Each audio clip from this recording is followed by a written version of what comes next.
Howdy everybody, and welcome to another exciting episode of the Debauchery Circus campaign here on the Random Rhapsody Network. I am Matthew R. Dawson, your friendly neighborhood host and GM, and joining me around my virtual table today are Stephen, Brie, Jr., and Brandie. Say hi, everyone. Hello. Now, before we begin, we do have a few announcements to get through, starting with the first of our two sponsors for tonight's show, Hero Forge. Hero Forge offers fully customizable tabletop miniatures with dozens of fantasy species and thousands of parts to choose from. Their easy-to-use design tools let you build your perfect miniature online using fully 3D in-depth character creator right from your web browser, which is where we build the tokens for this game. You can build your own today at heroforge.com. Our second sponsor for tonight's show is XSplit. XSplit is a high-quality virtual webcam background remover that works with your already existing webcam. Using this program, you can protect your privacy while you work and play remotely. You can blur, remove the background entirely, or even put your favorite picture up as the background instead, which is what I do. You can download the app today at xsplit.com, and if you use the coupon code RANDOM, you can get 10% off of your purchase. You can find our referral link in the chat and show description. Last but not least, I'm happy to announce the newest show here on the Random Rhapsody Network. We are going to be doing a brand new Magi-Knights campaign, which I am calling Dreams of Infinity. This new adventure will pick up from where the story left off in our Echo of the Stars playthrough, and feature both new and former cast members from that miniseries. We will also be using the soon-to-be-released Magi-Knights Awakening rule system for this campaign, which is a lot of fun to play, and that's what we test played a year ago. Now you can keep up to date on our schedule and everything we're doing by following us on Facebook as Random Rhapsody TV and on Twitter as @random_Rhapsody. And that should do it for the announcements. So join us as we dive into the world of Loroupa and continue on with the adventures of the Debauchery Circus.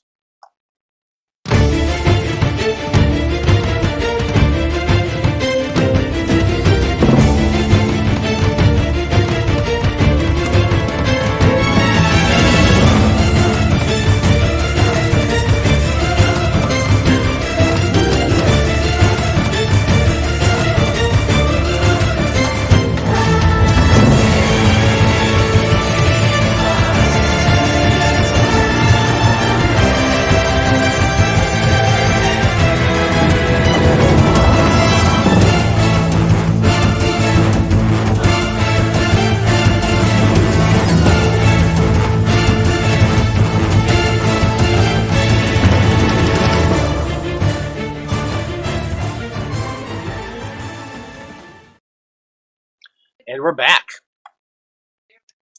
So when we last left off, the Debauchery Circus had teleported into the Erudite Conclave's branch in the city of Ravancia after a call had gone out to all of its members requesting aid. The moment the team made it through the portal, they all experienced a sense of deja vu as they discovered that they had appeared inside of a room filled with cultists once again who were guarding the teleportation circle. A complicated battle waged on inside the interior of the conclave, with the squad forced to fight in tight corridors and cramped workrooms. It also didn't help that one of the cultists kept flinging several of the party members about like a rag doll. Eventually, the ruckus from the battle brought more cultists from the upper levels to join in, including more of the abominations that the group had faced underneath the monasteries in Ravancia, in Ranivika, sorry. A fact that didn't help Corrin's anxiety in the least. And so, Debauchery Circus. At Tomas's suggestion, you all headed up to the upper levels of the conclave to see what the cult was up to. In the hallway leading towards the Chief Archivist's office, you were attacked by a pair of shadow-like beasts, as well as more members of the Cult of the Dreamers. You all managed to make it past that initial barrier, But as Corrin moved up to check down the next corridor, he spotted even more of the cultists lying in wait. But before we pick up from where we left off in combat, a question comes to each of your minds. And that question is, what is your favorite school of magic or type of weaponry? And Ichabod, since you're the one who rolled, why don't you go ahead and go first? So Ichabod has his iconic weapon, which is the whip. That's my go-to. And the reason for this is that since he feels like he is supposed to be like the Punisher, you know, like I'm here to punish guilty people, punish people who do wrongdoing, the whip hurts the whole time. It hurts extra. Like, it's just about the pain, it's about the punishment. So that's why I like the whip. I like it. Blaznir, how about you? I think Blaznir's favorite school of magic is either evocation for the fire and healing, or conjuration, because summoning things is cool, and I like having a bunch of spiders. 16 giant spiders. Yeah, you do tend to do that a lot, don't you? So I don't know which is his favorite, but it's one of those two. Fair enough. Okay, Lapis, how about you? Lapis's favorite weapon would be, well, I mean, she's got two, really. The quarterstaff or, her fists, so. If she has to, if she has a quarterstaff available, obviously she'd do that, but she's good with just the fists, too. Yeah, well, fists, feet, head, shell. I feel like you use a lot of different parts of you for a weapon. Yeah, I guess with this. Yeah. I mean, her whole body could be definitely a favorite weapon. You got those brass knuckles. Yeah. Oh, yeah. Okay. Well, Corrin, how about you? You really have to ask the Chronergy wizard what his favorite school of magic is. But no, Chronergy, obviously, most of which falls under, like, evocation, some transmutation, things like that. Like, the endless possibilities. Endless possibilities. I like it. Danger. Okay, well, Debauchery Circus. As I said, you are all up on the 9th level of Outpost Alpha in the city of Revancia. And you are all facing down a horde of cultists who are probably getting ready to dimension door at any second. So, maybe you should just hang out and have a cup of tea or something. But let's go ahead and start things off. And it looks like Blaznir, you are at the top of the turn order. You are down the hallway. You have one of those cultists in the bright red robes right up next to you. Your red panda, Cayenne, is right next to you. And Corrin is just a little ways away down the hall. So, what would you like to do? Right. Yeah, combat. I'm just gonna walk away from this fool. I remember last time he wasn't doing much to me, so 20. Okay, right there. Yeah, you can. Let's see if his attack of opportunity will actually do anything to you. Yeah.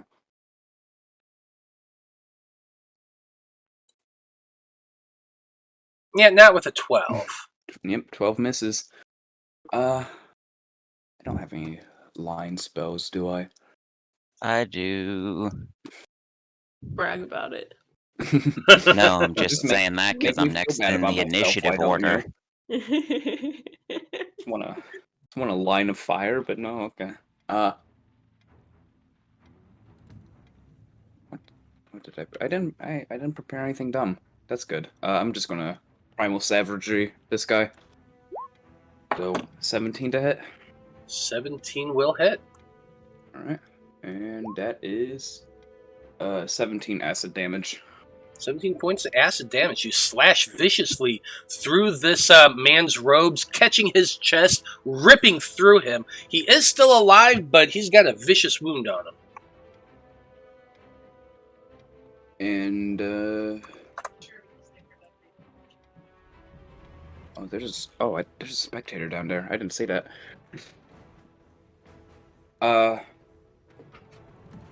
Kyan's just gonna shoot a flame seed at the guy in front of me.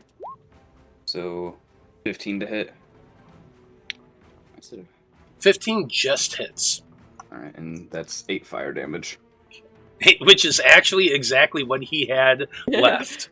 Not a lot of hit points for these guys, but there's certainly make up for it in numbers. But with that flame seed shot out at him, his whole robe catches on fire, and you see him just flailing about, screaming, before he drops to the ground dead from his wounds. Alright. And, it's 20 feet of movement. I'm fine. Actually, I'll shimmy right there. Get out of the way. Fair enough. And that's my turn. Okay. Corrin, you're up next. While Blaznir might not have noticed that spectator down there, I'm pretty sure you did. Yep. So I was originally thinking about throwing a lightning bolt, but it turns out we don't have the line area effect anymore. So I will throw a fireball.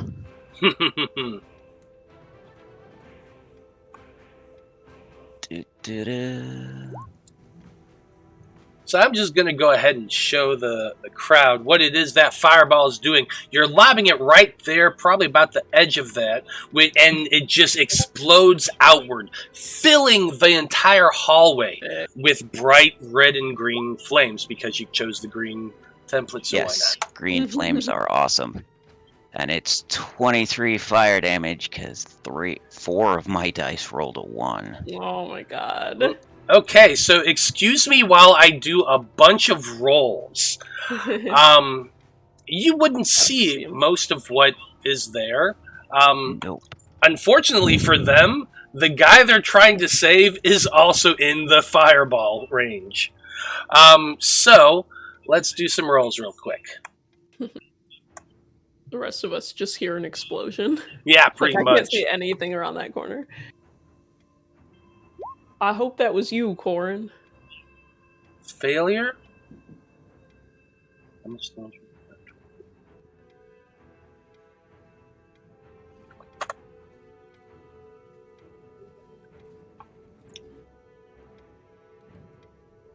I totally forgot to use my inspiration from last game.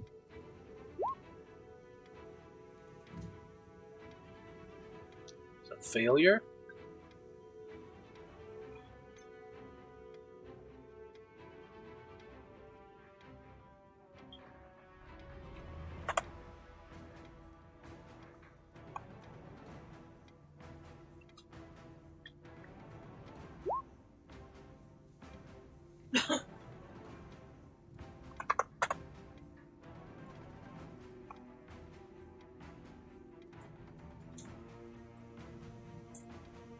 That's not good. Man. Whew. Nope. That's a failure too. Put a name on that guy. Death Ricard Shestendeliath. But Seth for short.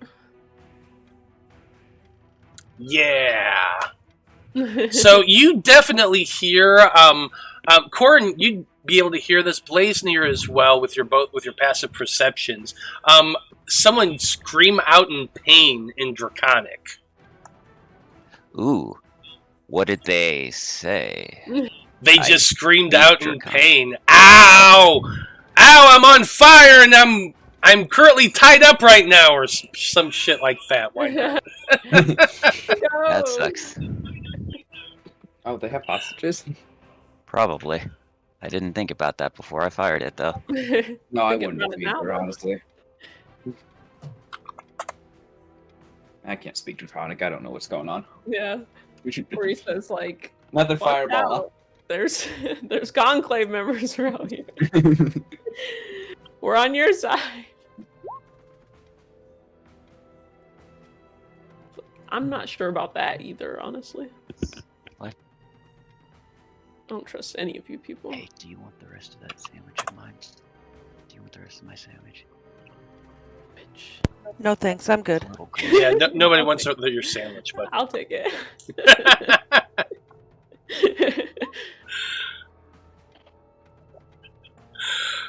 wow. So, every single one of them failed. That's Yikes. amazing. That's pretty awesome.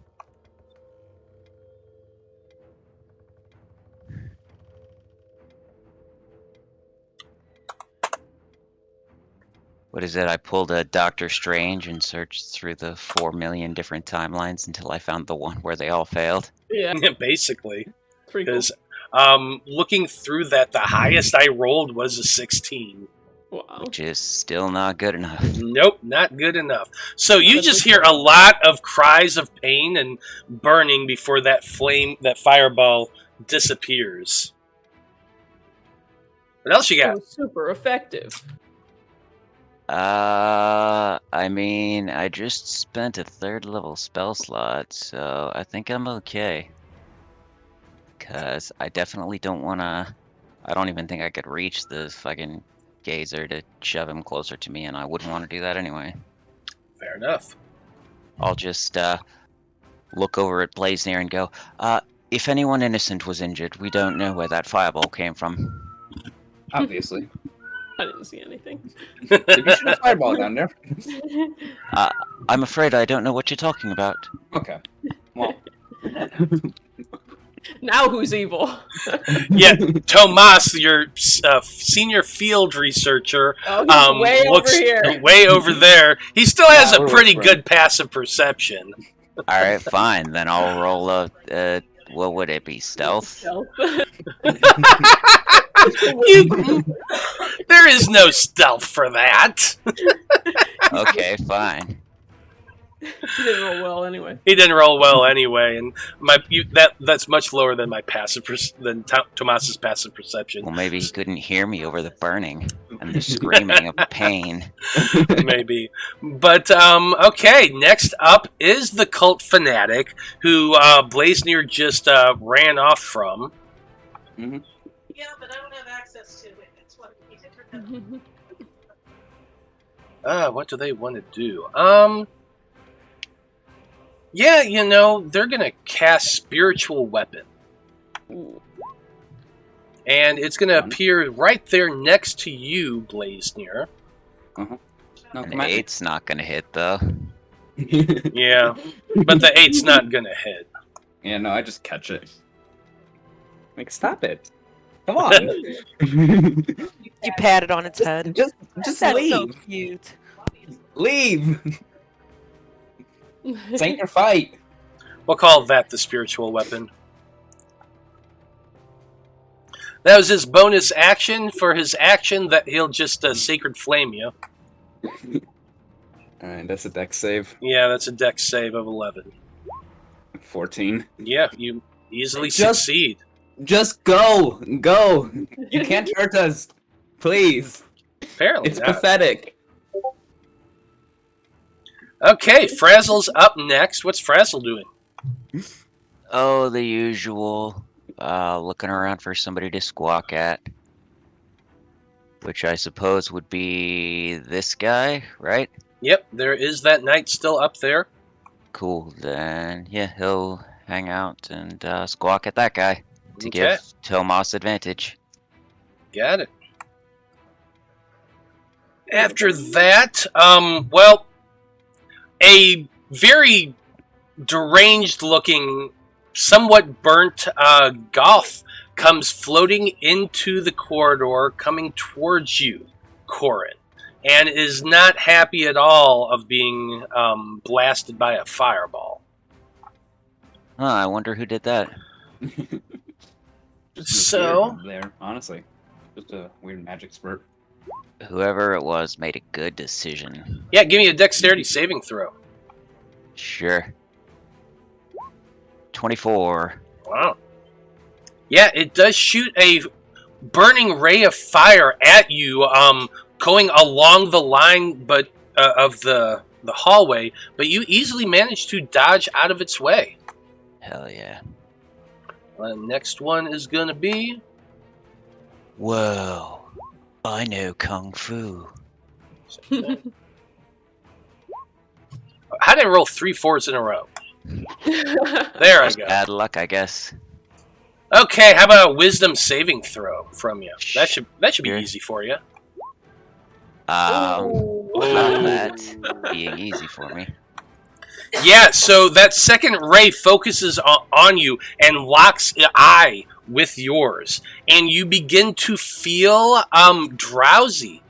And no, you I start... don't, because I'm going to use a reaction Ooh. to use my Circlet of Echoes, since it's a wisdom save. Okay, what does that do for you? It's a DC 18 on the guy who just used an eye ray on me. Is that another wisdom saving throw from them? Yes. That's a Is it 12. So he magical sleep? failed, so it's 8d6 psychic damage, and I don't have to Ooh. save against their attack. Nice. Nice. Now, whether or not he'd be immune to this or not, I don't know, but 33 points of psychic damage. Nice. Wow. So, yeah. With that, like, you just reflect back all the energy that's infecting your mind and attempting to put you to sleep, and the backlash of it just fills this creature's mind with so much pain and anguish that his head literally freaking explodes. That's awesome.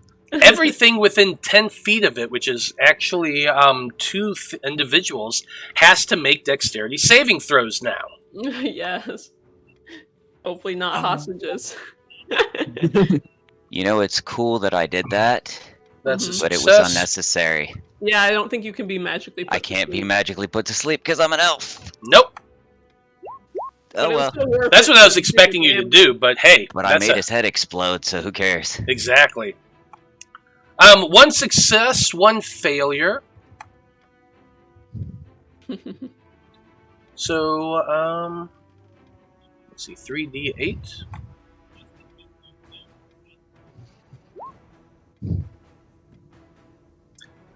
You also hear a scream as that priestess who'd been, peeking their head around the hallway to look at you goes flying back against the wall and dies from the backlash of that goth exploding. Damn. Awesome. She definitely looked like a cult priestess, right? Oh yeah, definitely. Was that the same Awesome. one who ran away from us earlier? Um, I mean, I guess I wouldn't know, but that would explain why she had such low HP. Because there was one that teleported away.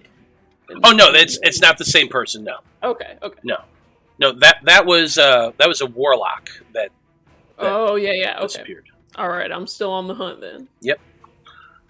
But the goth is now just a bright greenish red smear on the walls and the floor, so there's that. Yay. Lapis, you're up next. Okay. Whatever shall Lapis do? I'm gonna go up here. And then I'll go ahead and tag this guy since he's right there. Okay, you do have advantage on that first attack thanks to Frazzle. Perfect. I mean, I don't know that I need it, but 30, I'm assuming hits. Yeah, I'd say so. I'm gonna go ahead and roll my second one and a 23, I'm assuming hits too. Oh yeah. For 8 and 14, that'd be 22 damage. 22 damage is enough to take this guy out. Okay. With two big cracks from your quarterstaff. Boom! Boom! Right in the guy's head. You just cave in his skull and he drops to the ground dead. Okay, and then I'm gonna kind of kick off and go over here and flurry of blows to this guy. There is a 28 and a 29. Do either of those hit? No, they don't at all. To Yes. the left, dude. Okay, More. there's 11 for that, and then another 11 for 22. Yeah, he ain't looking great at all from 2 big punches coming from Lapis. I feel like one of them was a kick, because I feel like I kind of did a little flip and came down, kicked him in the head, then uppercut him right as I landed. Absolutely. And that'll be it. Okay. After that, we have Ichabod. Ichabod, what you got going on? Well, I suppose Lapis could probably take care of that one. And I don't reckon he's going to do much damage in the meantime. So Yeah, I got this. I'm yeah. good. So I'm just going to keep moving. So 5, 10, 15, 20, 25, 30 gets me right there. I feel like But he should at least try to take a swing at you, but He I- is more than welcome to. I mean, Good luck. I feel bad for him not, but, you know. Yeah, my armor class is 23, but go ahead. Do your worst. I might Good luck, little buddy. roll a nat 20, you never know. Yeah, I hope it for him.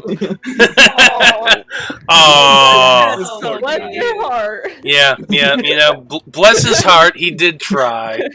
I feel Yeah, like, yeah. I feel like as Ichabod goes by, he just kind of pats him on the head. It's all right, little buddy. You'll get there eventually. Yeah, uses No, a, I don't touch him. I just look at him and shake my head a little bit. uses a free action to say, "You'll get him next time, Chief."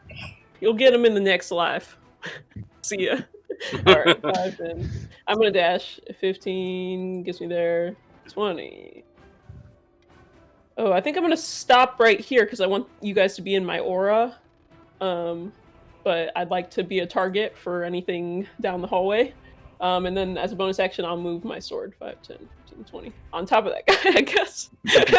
It's just hovering above his head. I guess as my bonus action, I could attack him with it, actually. I can move it up to 20 feet and attack. Yeah, you could. So I might as well hit him. Okay, let's roll my spiritual weapon. Oh, this one's actually the +9, because it's a thing. So 12 Yeah. plus 9 is 21. And then I need to That'll hit. write this down somewhere, because I don't remember the damage. I think it's 1d6. Plus 4.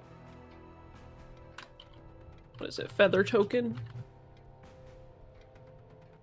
Yeah, feather token. I'm getting there, I'm getting there, I'm getting there. 1d6 plus 5 force damage. So 10 force damage. 10 points of force damage. Dude's still up. Wow. Is he? That's great. Yeah. I'm happy for him. Congratulations. Golf clap. Alright, and that's going to be the end of my turn. Just moving. Okay.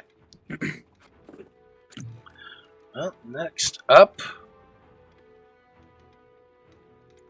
Let's see.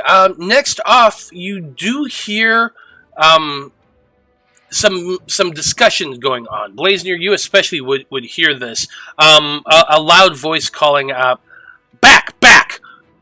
You need to get to a secure location and teleport away. Oh no. Mass dimension door.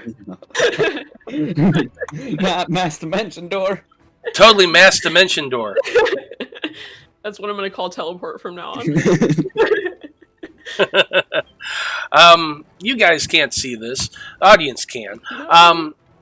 Basically, he grabs onto his hostage there and begins taking him back into this room, calling out, telling his people to get in here.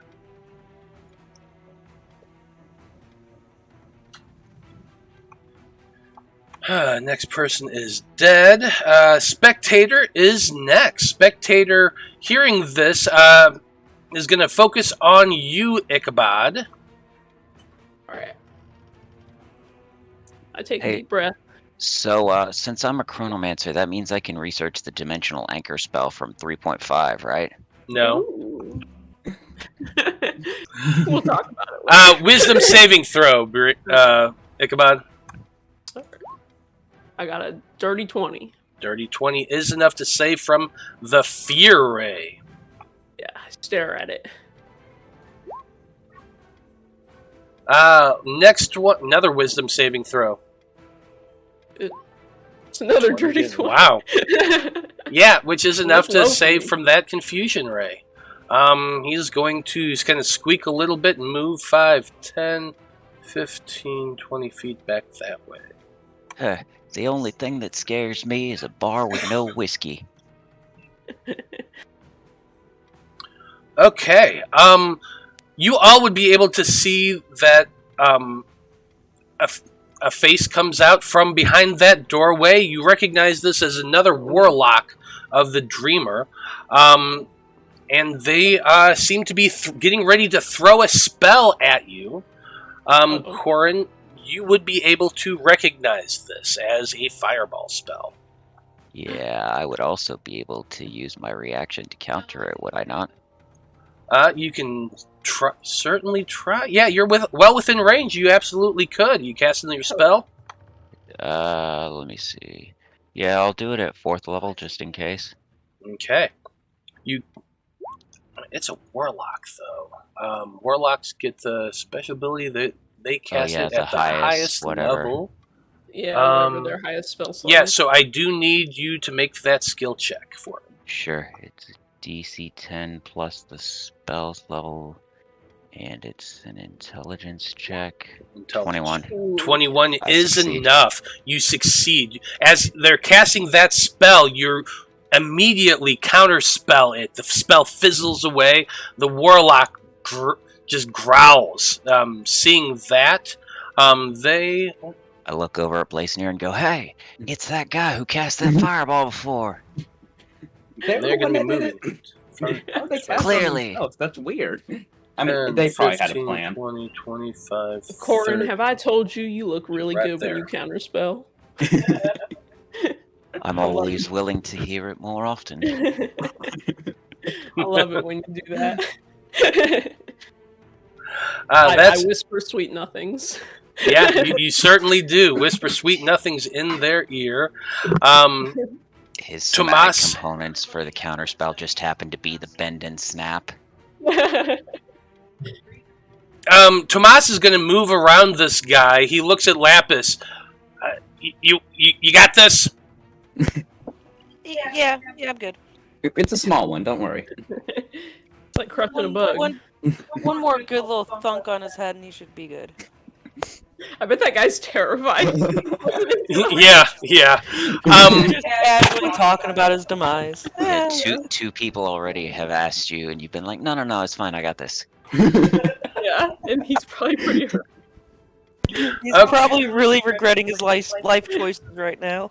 Switch sides, bro. I told him to run. Like, True. it's his own fault. Okay, Well, he well, saw what happened to the other guy who tried to run.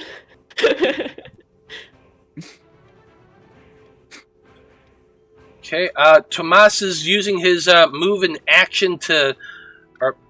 and bonus action to dash to get to right about here.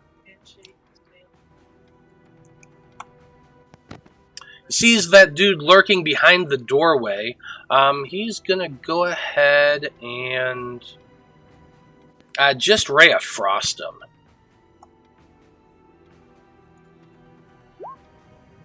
Uh, 21 is definitely gonna hit for 3 points of cold damage. Low roll. Dang. I know the correlation is causation. It almost has that. Okay, that's it for that dude's turn. Next up, we have the illusionist who did hear the order to run, but sees all of y'all coming down. Wow. Corrin, unfortunately, you see another fireball spell being prepared from that illusionist down there. Well, I can't do anything about it because I already used my reaction. Yep. What is the radius on that one? I always forget. It's 20 pretty foot. huge. It's a 20-foot radius sphere. Yeah, so they can definitely get everybody but Lapis with this. I mean, they can't even see Lapis, so... Yeah, well, obviously. But, I mean, Lapis is so far away, there's no possible way. But anyway, Tomas, Ichabod, Corrin, Blaznir, and Kyan all need to make dexterity saving throws. Kyan is immune to fire damage. That's so. right, so he doesn't. Ooh, I got a 4. Everything that's gets my great.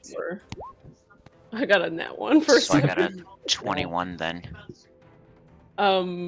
Where's Tomas? Is he Ahead inside of you. space? No, Oh, he's ahead in front of okay. you. Play it. Oh wait, no, I can't do that because that's reaction. Never mind. Yeah, Tomas is just out of range for my my +4.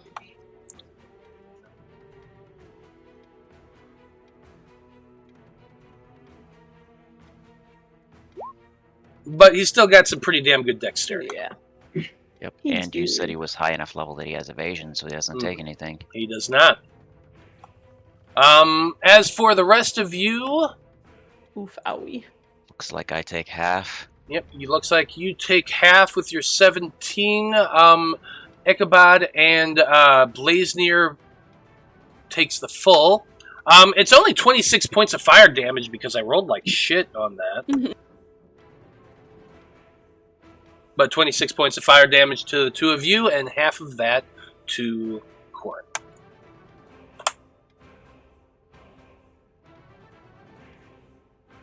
They are then going to move back 5, 10, 15, 20, 25. See, what I want to know is if they're an illusionist, why didn't they cast an illusory fireball at us that was a wisdom save instead? You're gonna be wondering Major that for image. a long time.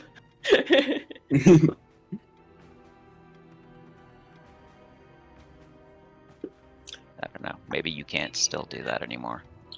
Oh, well, I mean, there's like Phantasmal Killer. That would kind of work like that. Yeah.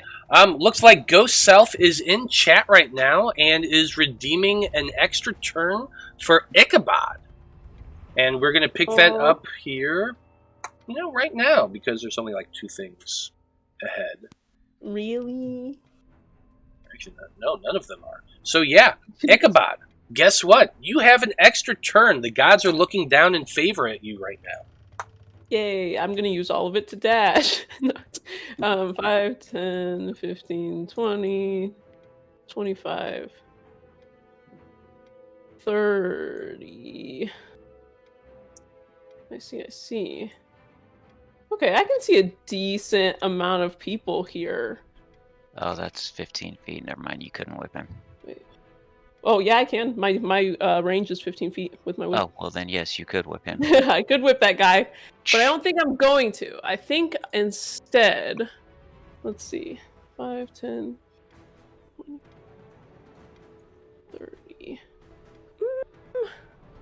Options. I have 2 ways to make people afraid of me, so I'm trying to decide which one is better. I think I'll use the Channel Divinity. So, Conquering Presence. As an action, you force each creature of your choice that you can see within 30 feet to make a Wisdom saving throw, or become frightened of me for 1 minute.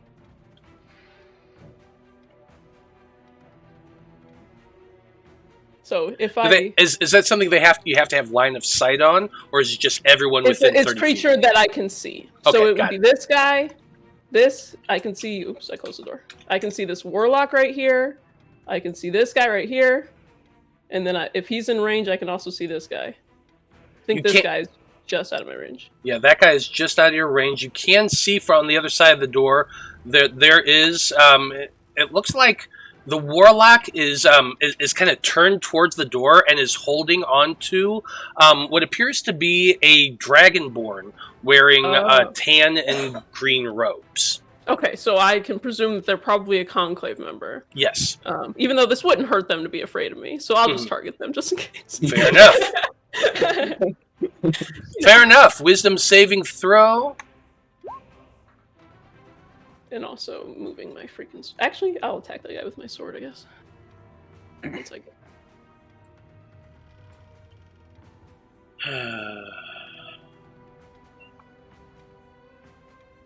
Yeah, reload, roll 20 real quick. Ooh, 5 plus 9 is 14 to hit that cultist.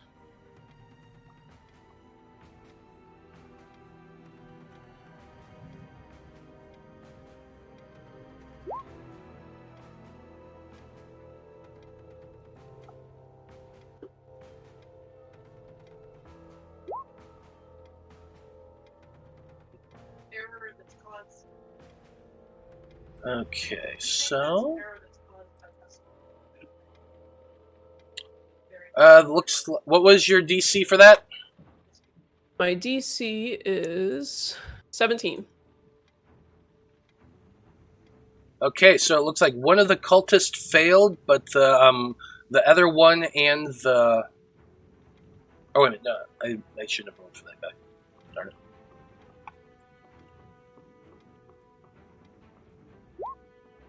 Yeah, 20. Damn. Okay, so yeah, the only one that seems to be physically afraid of you is this dude that's hiding behind this door.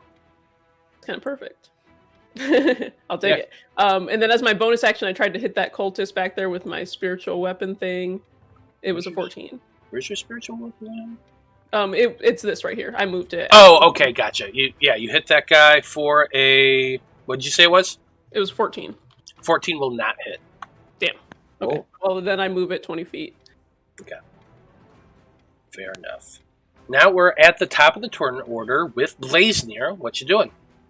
I'm going to move into the corridor. 10, 15, 20, 25, 30.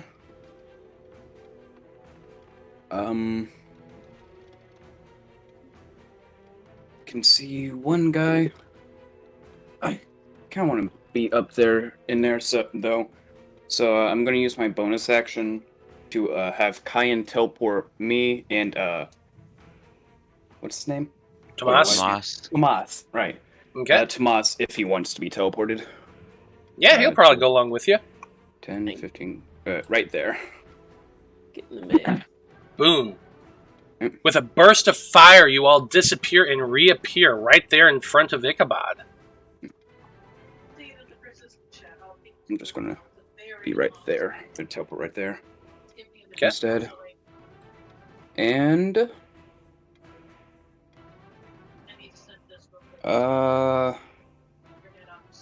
Can I can't... I don't see a guy I don't want to hit on the map, but I don't know if there's anyone there I don't want to hit.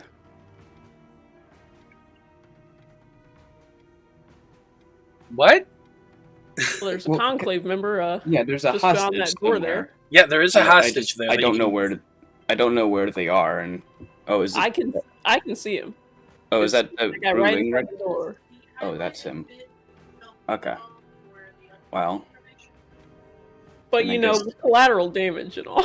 I mean, I have Revivify, so Yeah. I can spend 300 gold. Let's try not to kill anyone over there. Is that... Chief Archivist, is that you? Oh, you know each other. Well, this complicates things. Yeah, and the Archivist is going to try to call back. Yes, I'm over here, and I'm in terrible pain and currently tied up. Is that Tomas? Why is it that all I can think of is the minion guy from Austin Powers? Y'all Played need by a Will room Ferrell. or something? I'm Minion still guy- alive, but I'm very badly burned. Oh. Oh wait, no, I don't have to. Do you have any triple antibiotic ointment or a healing potion? I'm Yeah. very badly burned. Do you mind being revivified? Yeah, I'd prefer not to be. What's your opinion on reincarnation? Please don't kill me. I'm very weak. You'll come back. It's okay. Can we just be all evil party? I'm ready. Maybe in campaign 2. Yeah, I'm ready to be bad. All I'm saying is for campaign 2, we make the party rule. There is no resurrection, only reincarnation. No, I want to be Catboy forever. All right. Don't take this from me. Actually, I guess that's true. If I reincarnated, then I wouldn't be a raccoon anymore. Never mind. This is true. Change the mind. All right. But- you know what? I'm going to cast. I don't know how to pronounce that word or name. Nathir's mischief. There's me. Just call it Nathairs? mischief. Nathairs? Blaznir's Mischief. Sure, Ooh. Blaznir's Mischief. He invented Yeah. this spell. Yeah, yeah, definitely.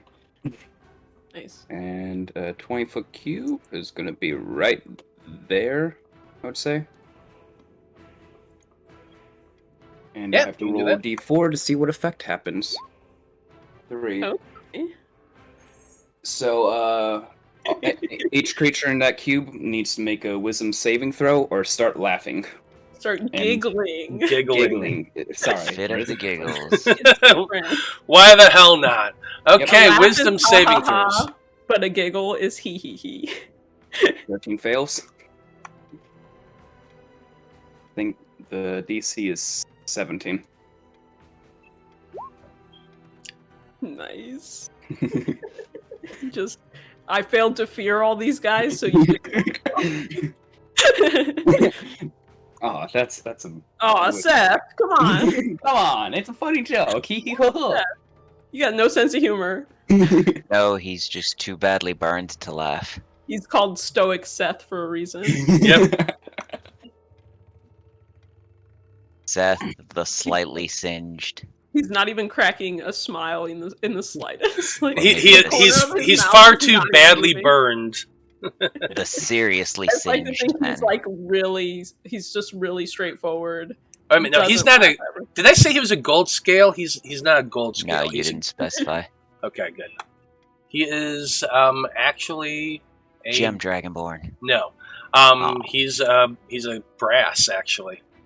Ooh, shiny.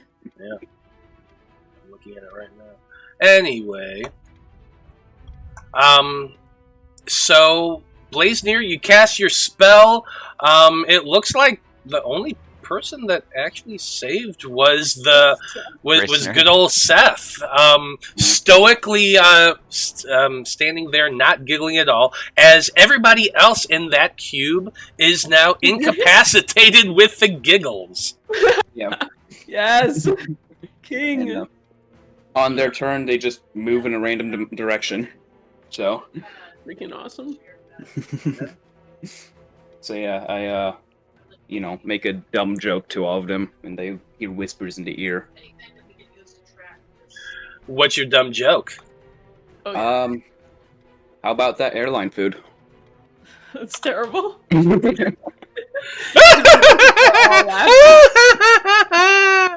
And they're Also, all what's an airline? How Yeah. could you make that joke? Yeah. How about that teleportation food?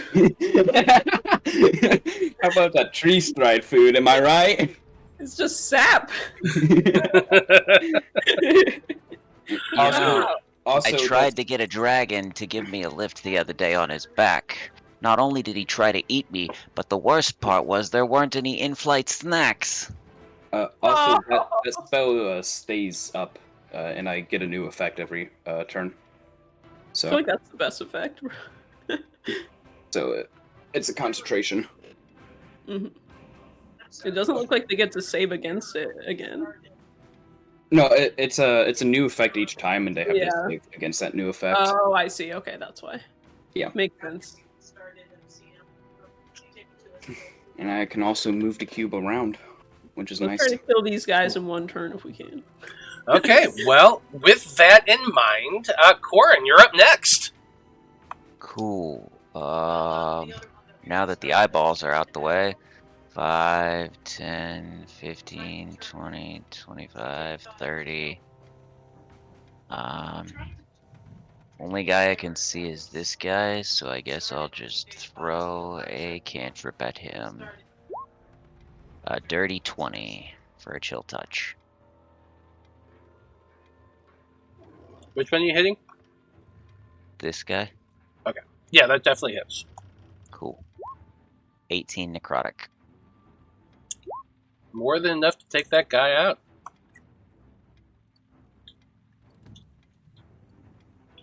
Your cantrip goes off, crashing him in his back with that necromantic energy, and he just drops to the ground dead. Cool. Next up, we have that cult fanatic that's still there with Lapis. He's barely hanging on. He's just like, I'm sorry, I surrender. Your friend said to leave. I'm just gonna leave. No mercy. You hear Ichabod's voice in the back of your head. No. Ichabod's I'm gonna- present now. I know you. Why do. does Ichabod sound like the guy from Karate Kid who runs Cobra Kai Dojo? Man. Strike hard, strike fast, no Give me a wisdom saving throw, Lapis. Uh-oh. He What? lied, bro. He lied. Yo, he's still going? 16? Yeah. 16 is enough. He tried to cast command on you to get him to let him go, but then he turns and runs. Yeah, I'm gonna.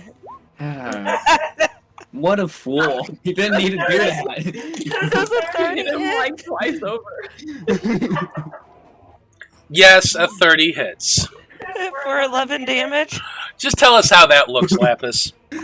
So, for a second, I was considering letting him go. Like, before he, tried to cast command, I was considering being nice, but then that happened. I just kind of smile at him and just reach out and, I kind of wanted to just trip him, but I feel like with a 30, tripping him would be not appropriate. I haul off and smack him right in the middle of his torso. Ooh. Or you trip him and he falls and cracks his neck on a stray brick. Or that. Yep. You're like, ooh, yikes. Sure, why not? So you trip him, he goes tumbling forward, hits his head on a brick, and falls to the ground dead. It's like, oopsie. Didn't mean to I hit mean, you that way. you could have retreated a lot sooner, dude. I mean, he was trying there at the end, but Yeah, he did try. They always wait till the end. That's the problem. It's too late. The damage has been done. Well, Frazzle's up next. What's Frazzle doing? 5, 10, 15, 20, 25, 30, 35, 40, 45, 50, 55, 60, and then 5, 10, 15, 20. Right there. And that's it. Okay. Lapis, you're up next. Alright, well, Lapis is feeling a little bit left behind right about now. 5, 10, 15, 20, 25, 30. I think I have 50. Let me see. Okay. Yeah. 30, 35, 40, 45, 50. Alright, do I see anybody? I do not see anybody. Just a second here, because don't I have something where I can use... Step of the wind, right? Yeah. You spend a key point, yeah. Yeah, I'm going to go ahead and spin a key point, step of the wind, and then go 5, 10, 15, 20. Let's go 25. Do I see anybody yet? Yeah. Okay. Yeah, I do. Okay. I just had to move my screen. Mhm. I'm going to... Who is this guy right there? Okay, who do I see here? Oh, that's a spectator. I see. Okay, I'm gonna go up here. Sorry, I just had to get closer to my. No computer. problem. And like that spectator is on the ground, kind of, no, he flies, so he's just kind of hovering there, giggling. He's completely incapacitated. Okay, I never thought I'd see the day that a spectator was giggling, but okay. I'm gonna go ahead and smack him. 29 to hit. Yeah, that hits. Let's see what that does before I do anything else. 14 damage to that. Is he still up? He is not. You crack down with that mithril quarterstaff, just hitting it like a basketball. He goes boing, hits the ceiling, falls down to the ground. He is dead. Okay. I really hope that made the rest of the guys laugh even harder. Oh, they definitely are. I'm gonna step up here and go after this guy with my other hit. That is a 31 to hit That's for gonna hit. 13. 13 points of damage. Yeah. You hit that It was our enabled. Is that okay, never mind. I got myself confused. Yeah, 31 is going to hit 13 points of damage as they're just bent over giggling. You haul off and crack them upside the head. They are still up though. So since they're incapacitated, do we have advantage on them? Let me double check No, that. Or is it just I don't think so. actions. They just can't take actions, I believe. Okay. Yeah. Okay, No, well, I was go looking ahead for it to see if there was advantage, but I'm going to go ahead and Flurry of Blows this. The 27 and a 30. Both Yeah. of which hit. That's that much damage. 7 plus 12. And then another 10. So let's see, 22. 29?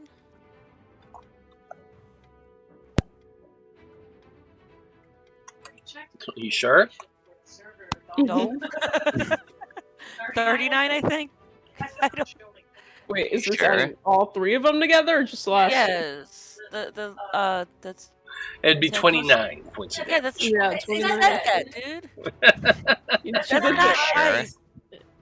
And then he gaslit you. Yep, and then I That's gaslit not you. nice. Jeez.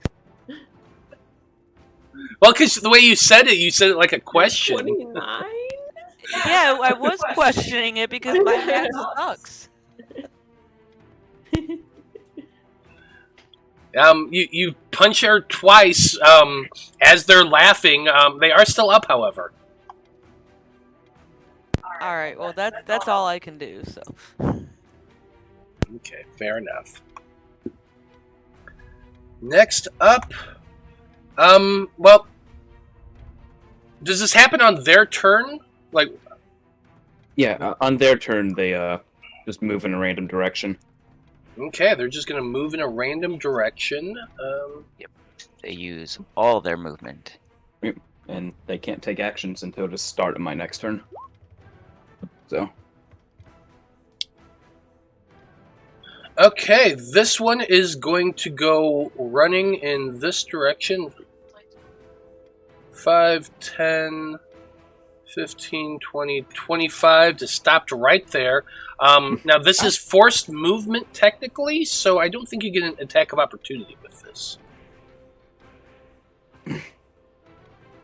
is it forced?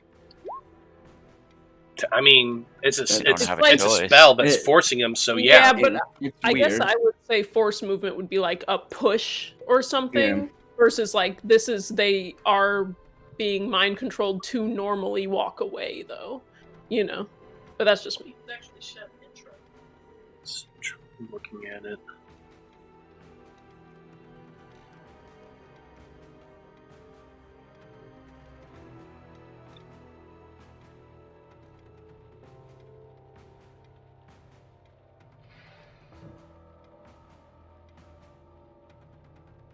So it doesn't. I'm looking at your spell. I don't see anything about the movement. Where's the movement part? It's just copy and paste it. yeah, it's in number 3. Each creature in a cube must succeed on a Wisdom saving throw or begin giggling until the start of your next turn. Oh, I It see it has at the movement bottom. capacity- Yeah, Yeah, it uses Okay. all its movement to move. It's a long spell, so Yeah, it's moving in a random direction. and it's. I mean, just I guess that wouldn't be considered forced movement Mhm. because it's them that they're just compelled to move. So yeah, I would say that Lapis, you would have had that attack of opportunity if you wanted to Ooh. take it. Yeah, because the rules say when someone or something moves you without using your movement, action, or reaction. Exactly. So they So yeah. used their movement, so you still get an opportunity. Yep. attack. So if you want to take that, you can, Lapis. Yeah, why not? I mean, these are bad guys. Why not? 14. Dang, that's my first bad roll. Yeah. Does a 14 hit? 14 does not hit.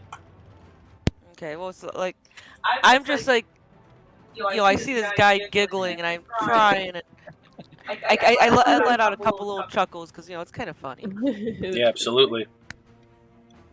The last one, there is one more cultist in the back that wasn't in all of this. He had just been in the back room which you wouldn't be able to see this, but you would see the effect, because what happens is they grab they pull something out from their pocket and they throw it out into the hallway, and it shatters against the wall.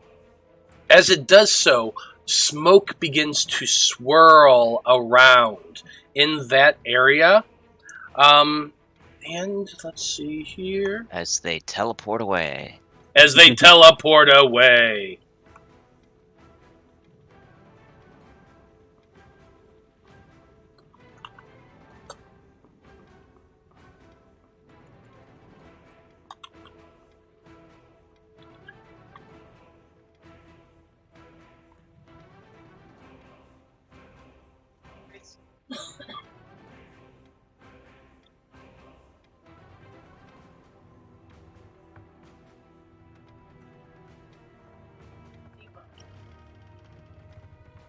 Move to right about there.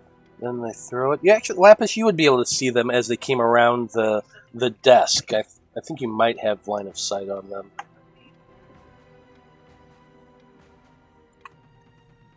Yeah, you would be able to see them. They walked around the desk and then they threw this. So, yeah, that guy right there.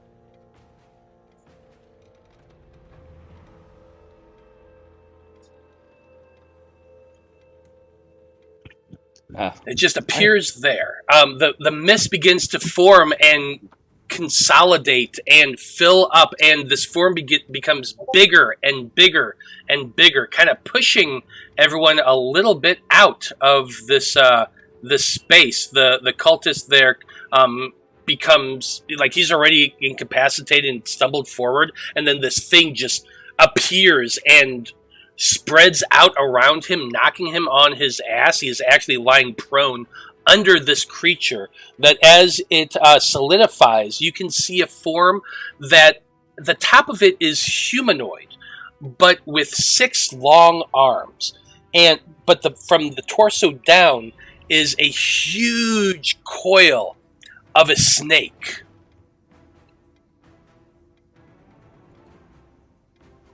Have them roll initiative now. Hey, what's the name of the team? I can go ahead and engage. Kind of far down there, but that's okay.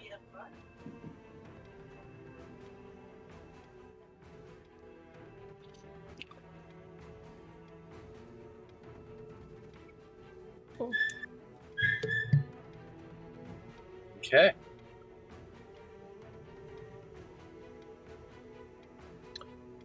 That is that guy's turn.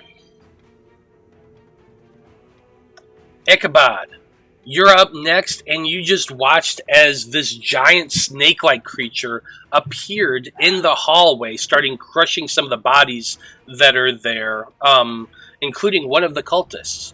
What do you do? All right. So I can occupy the same space as Tomas here since he's so little. I think I will do just that. So I'm going to move to right there, and I am going to attempt to kill this thing as best I can.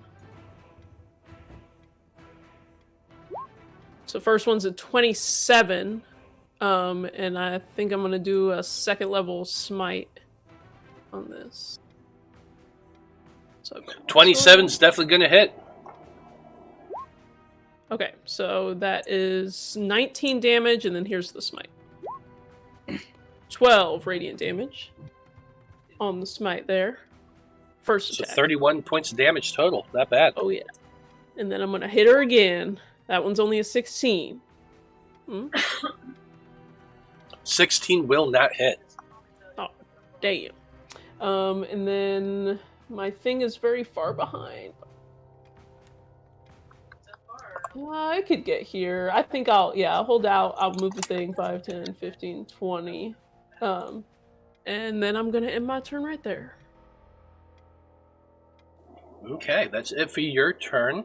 Next up is the knight, who still has the fit of the giggles, so they have to roll a random direction.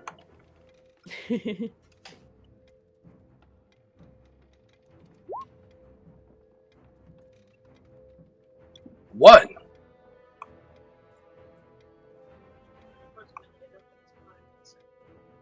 He goes running forward, shoving the half-tied archivist down onto the ground, shoving past the warlock who is also down there giggling, and he just comes to rest right there.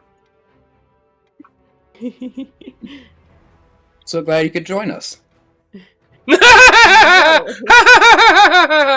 Yeah, I feel it too. I feel like there's pain in their eyes, like they're giggling, but behind their eyes you can see like the fear. Definitely. Definitely. I'm But just that's trying to make Blaznir evil. I'm just like, he knows that you like what's going on. It's not like his brain is like. wow. Ooh, I like this guy. So it's the Merilith's turn. Their billion attacks. Yeah, with their billion attacks. So the Merilith can make 7 attacks. 6 with its long swords and 1 with its tail. I kept my shield out. Yeah, probably a good thing. Yeah, because you came running up here and you attacked her. So let's do some attacks at you. That's a 26 to hit. That'll do it. 11 points of slashing damage. Second attack also at you. 23. Just hits. 7 more points of slashing damage. Third hit at Blaznir. Sure. 20 to hit. Uh-huh. Alright, I'm gonna hit her since she attacked somebody other than me. Okay. What are you doing here? This is Sentinel. Sentinel. Yep. Oh, that's only a 14. What is with my rolls? 14 does miss. Alright. Okay, that was the third attack.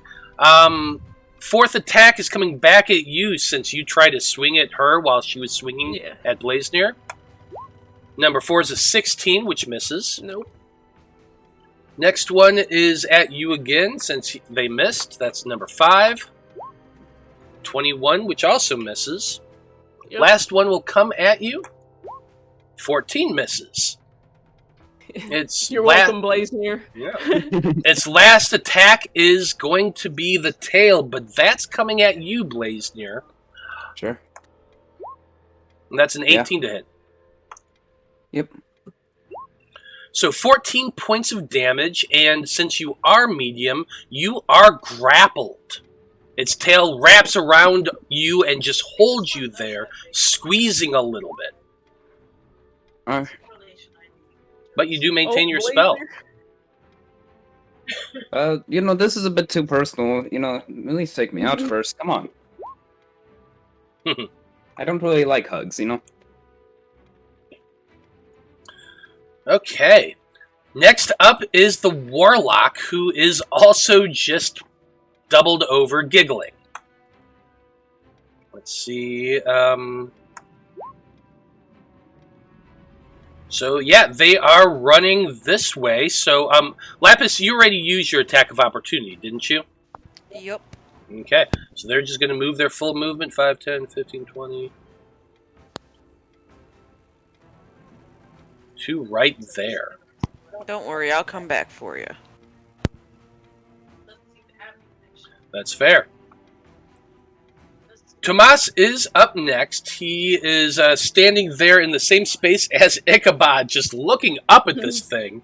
Kind of forgotten about, just in the same space as you, since that creature just focused on you the entire time. I'm bleeding on him. Yeah, probably. Let's see what he's going to do. How badly do you look? I'm below a third. Oh. So it's pretty bad. But Ichabod would look at him and say, "I'm fine." Hey, you got that reincarnation spell, right, Blaznir? I do not have it fine. prepared. I have been in much worse positions than this. If you can kill this thing, go ahead and do it. I know how much damage you can do. So don't worry about me. It's related anyway. Okay. He looks at you. He looks back at it. Yeah, I realize that we should have had advantage because she's being flanked right now.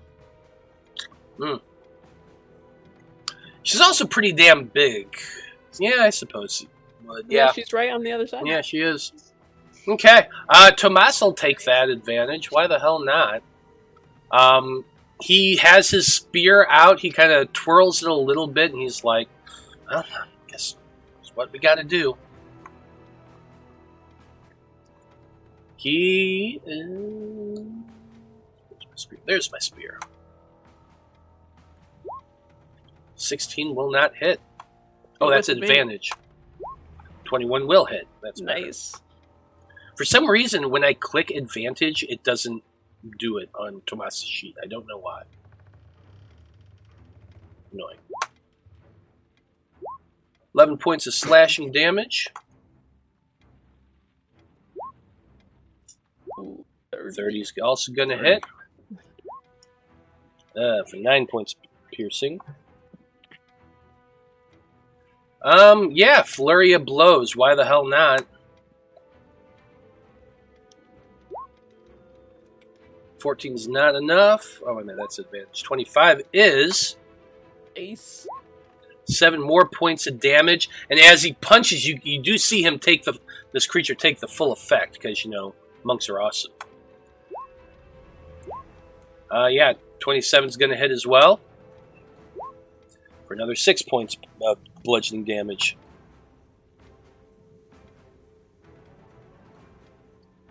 Just wait till it's my turn. Oh, this thing made a big mistake. Really, they put it in a bad spot. No, that was a terrible spot to place it. Yeah, unfortunately, like, there weren't a whole lot of places that it could be. Otherwise it would be in the cube. Yes, let's put it right between the two monks. Nothing could possibly go wrong there.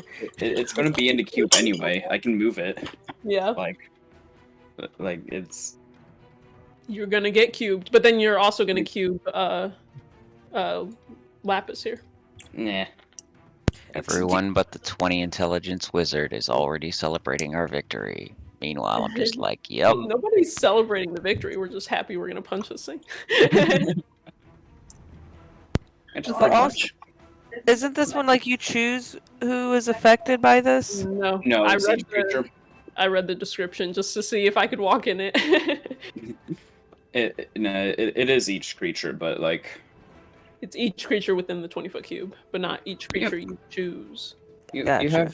have good wisdom, right? You're a monk. Hey, Blaznir. Yeah? Give me a wisdom saving throw. Wisdom saving throw? I have good wisdom. I'm a druid. Then you get a +4. Ooh, 34. Yeah. Natural 20! I think that's only our first one, though. You're trying to charm me. What they're casting on you is Phantasmal Killer, but a nat 20 for a 30 is definitely going to succeed. I see through your illusions. Yeah, that's going to be it for their turn. Top of the turn order, Blaznir. Start of my turn, I can do things with that spell I cast, because I kept concentration. And I'm going to move it 10 feet to get the big lady. And that's another d4. That's another wisdom save, or being incapacitated. Okay, more wisdom saving throws. Is this guy that she crushed alive? Yes. He's just prone, right? He is just prone, so he's going to have to make it as well. That's wisdom saving throw, right? Yeah, wisdom save. Seth saves. Stoic Seth comes again. Oh crap. So am I within the range of your thing? Not that it's gonna help any. No, you're not. No, you're not. It's 10 feet. You're just out of range. Yeah, that's no good. I have terrible. Sorry, guys. Yeah, you thought she had good wisdom. That's, no. It's Lapis's Achilles heel. She's always the one getting mind controlled or possessed. She's like, you know what? That joke was pretty funny. I mean, maybe it depends. 24 saves. Damn. Well, that was pointless then. I just hurt everyone. Yeah, you did, because, No, I'm fine.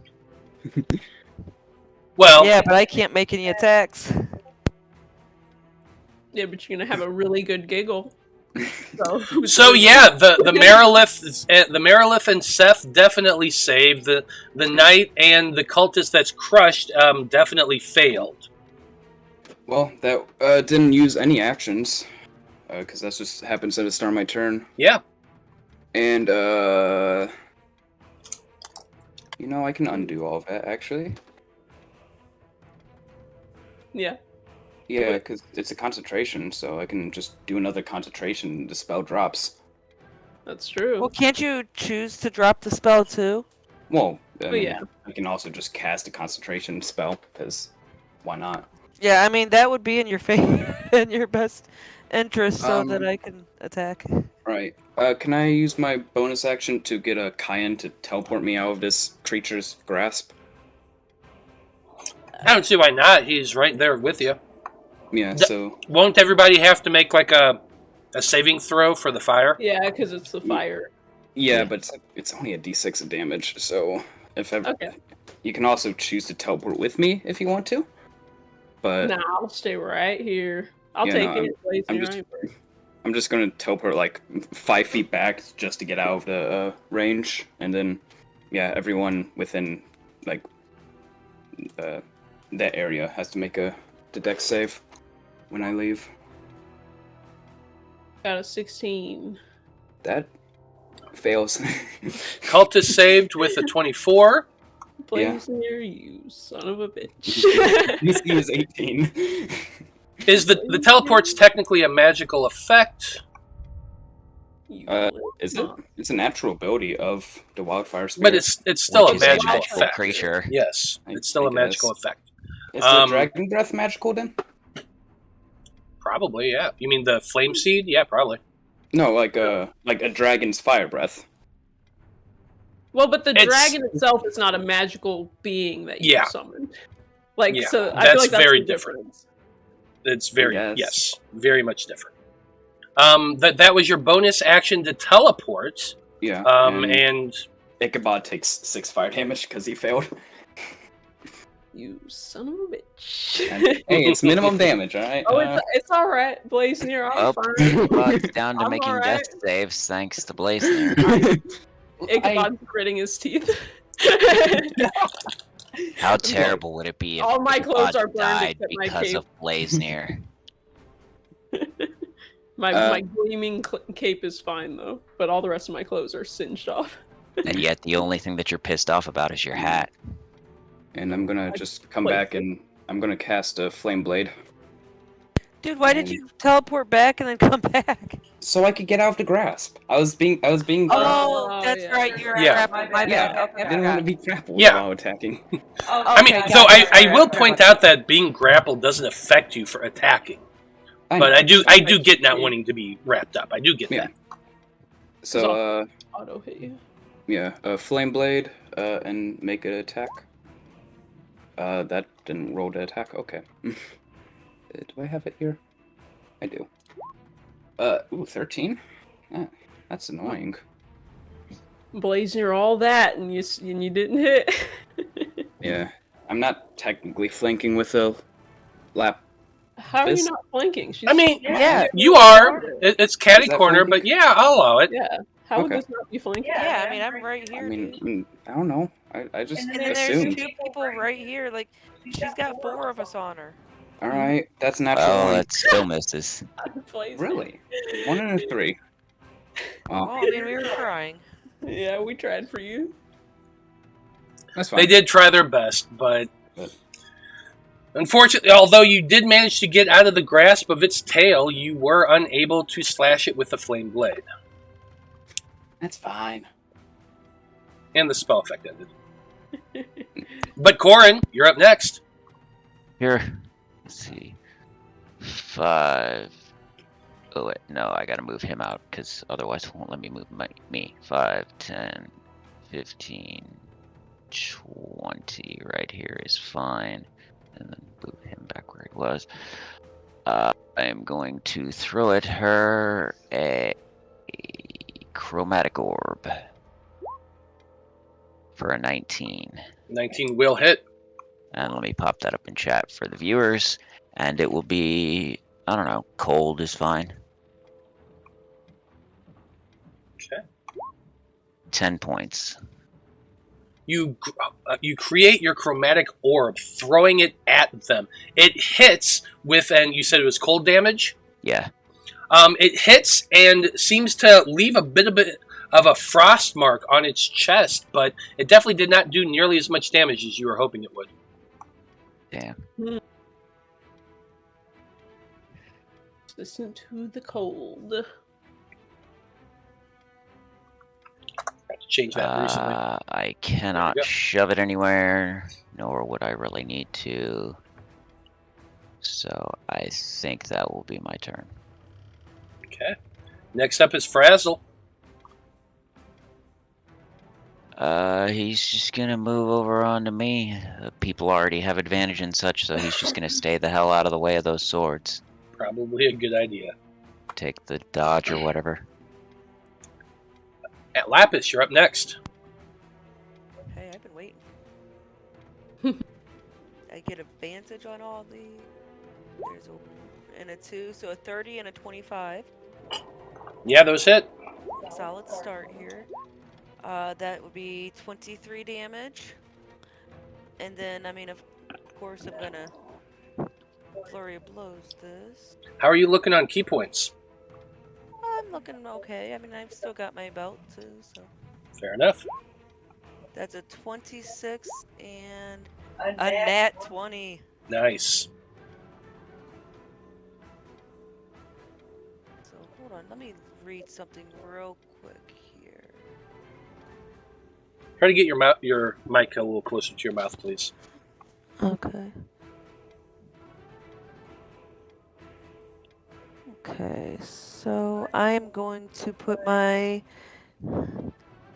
Okay, so there's that, and then I'm doing the Hand of Harm here. For, let's see, that is 10, 15, 20, 28 damage. Not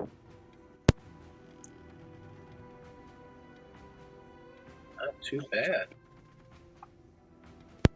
And I believe that's it for my turn. How's this snake guy looking? I mean, not the greatest in the world. It just got pounded on quite a bit, but it is still up. Also, it's a lady. It is. Okay. Well, I just, at least took a decent chunk out.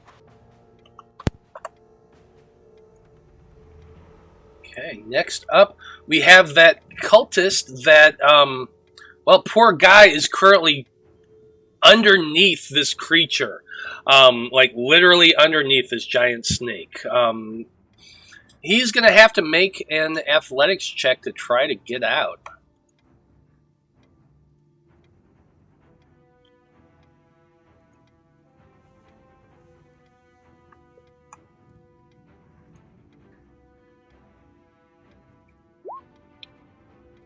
Yeah, a 9's not going to cut it. So he uses his action to just try to wiggle himself free, but he is just caught underneath a huge bulk of this Merilith. Which part? Giggity. There is a couple more of them. This guy here. Gonna move 5, 10, 15, 20, 25, 30 feet to right up there. Oh. Unfortunately, that's all that they can do right now. They're going to be holding their action.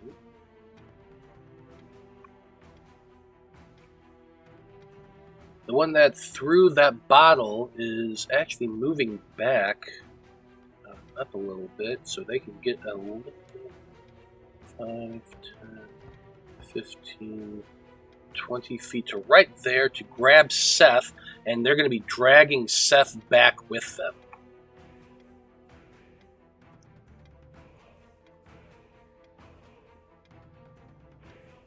So they can go 15 feet. 5, 10, 15 feet right there. That's it for the cultists. Ichabod, you're up next. All right. Well, clearly I'm gonna attack it because we got advantage. Gotta do that. So 20 on the first one. That does it. All right, and I'm gonna hit with first level smite. I still got those spell slots, so let me roll that, and then the smite. Nice. Okay, so that is 17, so 30 damage on that first hit.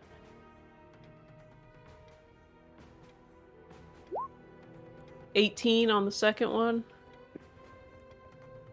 18 just hits. Awesome. I think I'm going to use another first level smite since it's working so well. And I don't know if this thing is prone to being, or immune to being prone, I should say, but I am going to use a superiority dice as well. Okay. Trying to do as much damage as possible, so I'm going to roll it. Damn. So it's 22 on just the hit, plus another 10 radiant, and then my superiority die.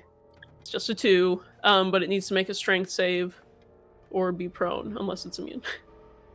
Probably, because it's a snake thing. I mean, I Yep, don't it know. is immune to being prone. Okay. My freaking sword ain't never gonna get here. So I'm gonna put my shield away, probably ill-advised. But I'm gonna do it anyway. And then I'm gonna whip it. That's a 21 to hit with the whip. 21 hits. Alright, so that's another 11 damage. Okay. And then I presume that I cannot try to finagle through this spot. Because I would risk an opportunity attack and stuff. It's but I far won't do too it big. if I- Its Okay. bulk is filling up the whole space. You would not be able to try to wiggle past it. Okay, well, just for future reference, if that was something I tried to spend my action to do, would that be allowed? Or is it just impossible? I mean, rules as written, it's just impossible. Yeah. I always allow like circumstance to depend on things, but Yeah, because I would figure action would be like, I am dramatically trying to jump through the rippling snake body.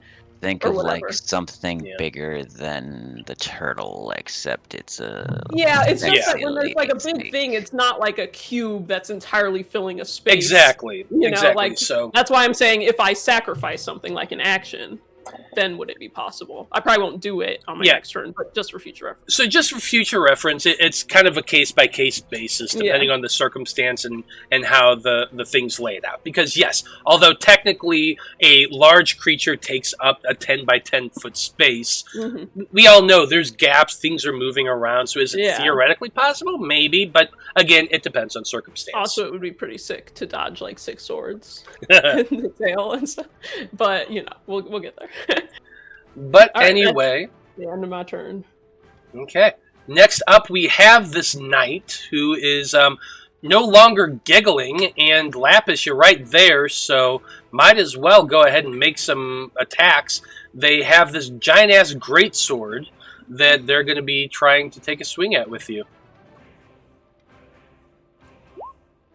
Actually, it has its advantage too, because technically it...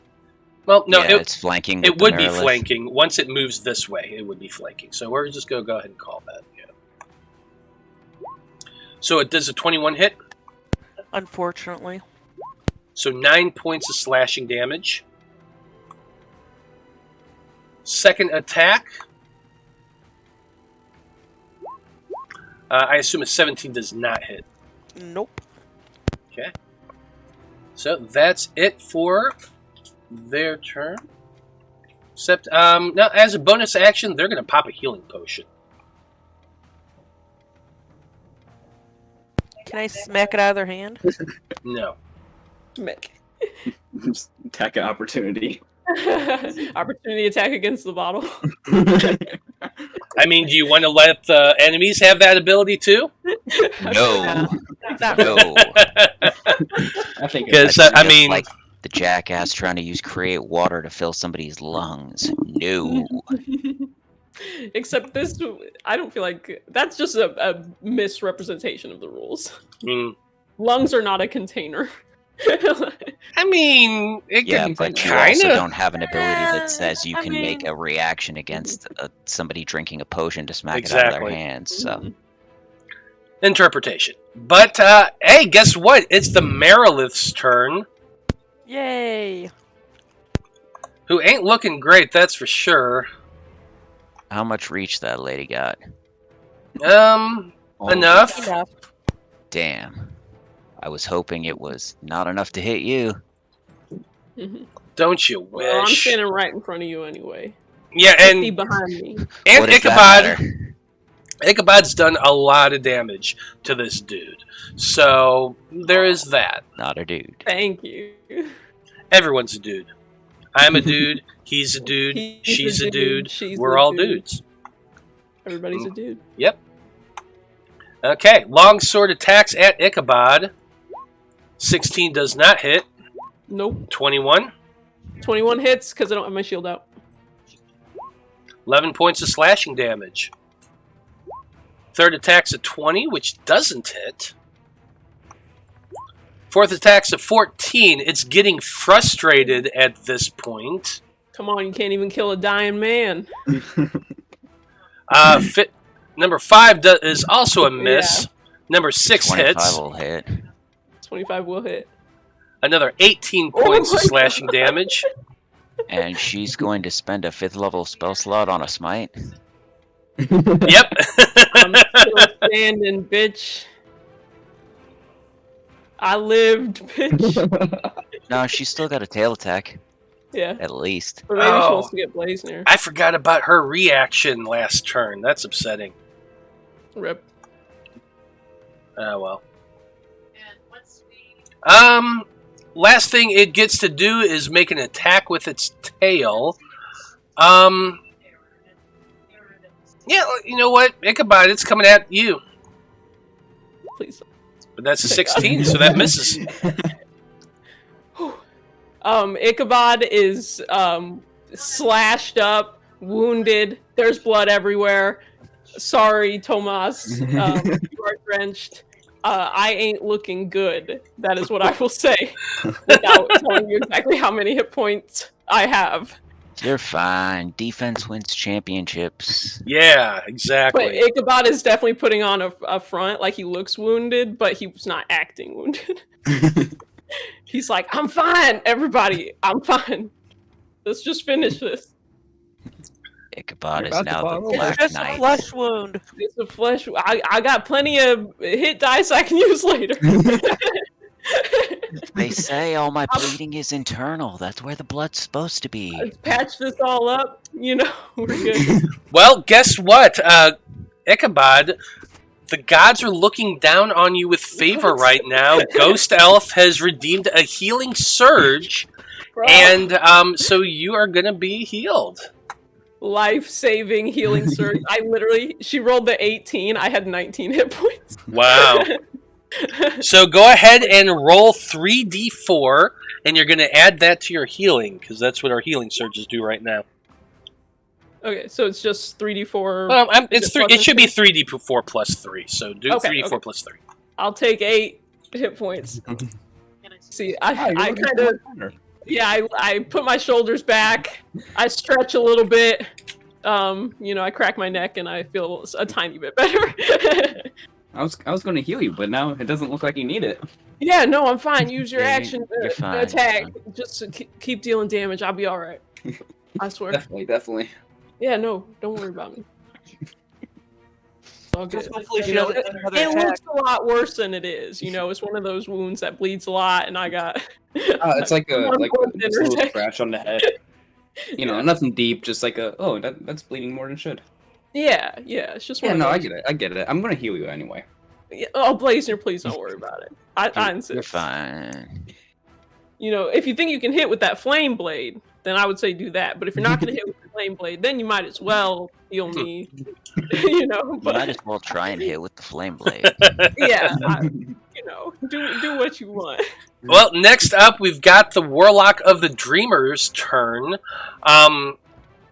It's going to be sending 3 Eldritch Blasts at you, Lapis. Of course. Does get advantage as well. Oh, wait a minute, no, that's just for flanking. Never mind.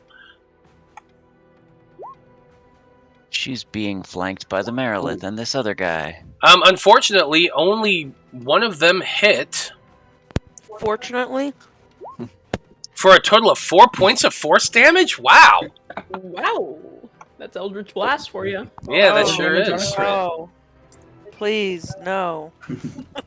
Gonna move 5, 10, 15, 20, 25, and 30 to right here.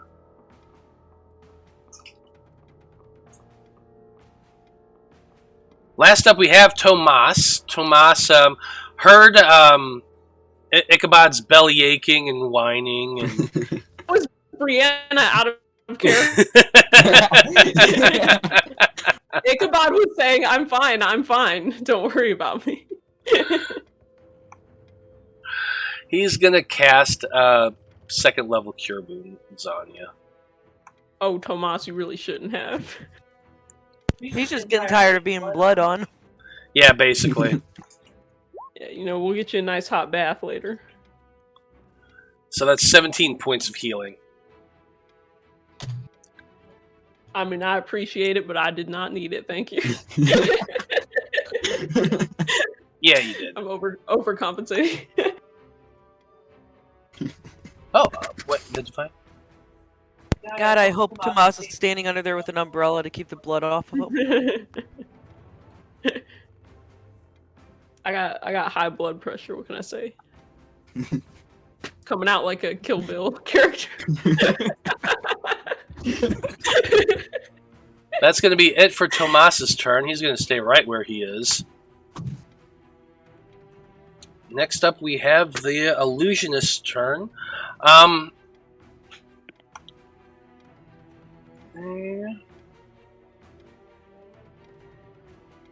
Oh god. If the Merilith is immune to fire, then he could just throw a fireball in amongst us. Why would you say that? Why would he wish this upon us? How do I Yeah. tell them that because of the unfreezing process, I have no internal monologue? And you just say everything out loud. That's one of the things I like about you, Corrin. I have a hard time reading people, but you just say what you mean.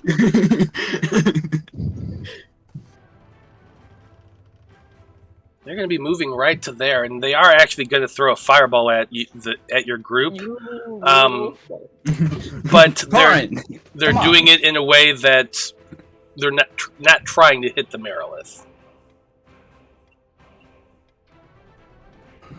Well, that's just lovely. That's really cool. So dexterity saving throws from the three of you. Ooh, 20. Oh, thank God. I got a 19. Let's My see. +4. I got a 19. That's wrong. It should not be 13. It's actually supposed to be 16. I don't know why it's wrong. Frazzle got a 21, though he's probably going to die anyways. Looks like Yeah, they all it looks like everyone's saved, so it is only 11 points of fire damage. But yes, Frazzle will be destroyed by it. Flame Blade's still up?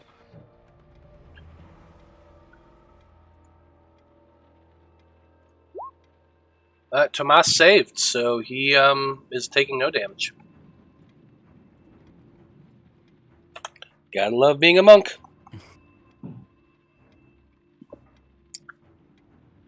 That's it for the Illusionist turn, and we are at the top of the turn order. It is 4:41, so why don't we go ahead and pause for now and take our break. Sure. So we will be back in about 10 minutes, folks, and when we return, we're going to try and complete this battle and see whether or not our team manages to survive fighting this Merilith. Stay tuned.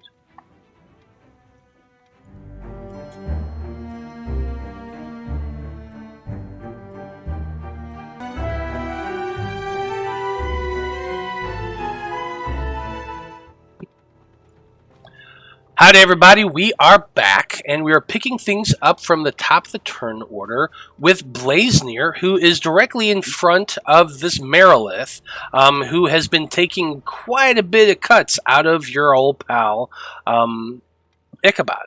So, Yeah. what you gonna do? So, oh boy. How is everybody looking? Like, if I just kind of glance at my friends, are they looking? They all look Fine. They all look like they've taken some damage, but I'd say probably Ichabod's looking the worst out of everybody. Okay. We're fine.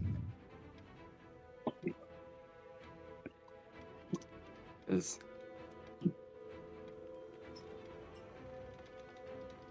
far is there? Can I see this square right here? Like through all the giant snake lady. I'd say, yeah, you can. All right. All right. I'm gonna look at Ichabod and just be like, "Hey, don't die. I'm gonna save that Dragonborn." All right. And yeah, bonus action. Kyan's gonna move right here and then teleport, so I don't, blow anyone up. I mean, well, I guess he flies on his own independently, so sure, Yeah, why he not? has a movement speed. Yeah, so sure, why not? So, and then we're going to teleport and get right there. And, No! Yeah, bonus action, and I'm gonna put my hand on the Dragonborn, and we're friends of Tomas. I'm getting you out of here. And then I'm going to try to cast Dimension Door. Well, I want you to make a persuasion check for me. Persuasion. 21. Yeah, you're not very loud.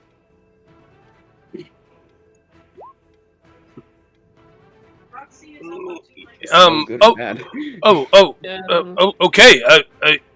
I suppose so. All right. And you grab onto him.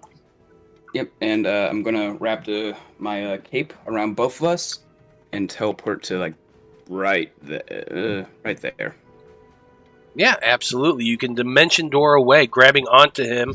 He doesn't know any better. Just somebody appeared, and he's like, "Okay," and poof. And then Nice. that's action, bonus action. Maybe I should have had him And- resist. Oh well, it's fine. Yeah, absolutely. Corrin, you're up next. Sweet. Well, I was going to try and help them get that guy out, but we don't need to do that anymore. So I suppose I'm just gonna try another spell on Senior Merilith. Let's do another chromatic orb. This time, let's make it. What are my options? Acid, cold, fire, lightning, poison, or thunder. I guess thunder is fine, Okay, and it's a 20 to hit 20 does hit. for 14 points. Well, Mhm. good news. Yay. It had 12 hit points left, and it is not resistant to thunder damage. Yes. So, Corrin, tell us how this looks. Well, it was trying to sword us to death, but its dummy thick and the clap of its ass cheeks kept it from doing so. All for the joke.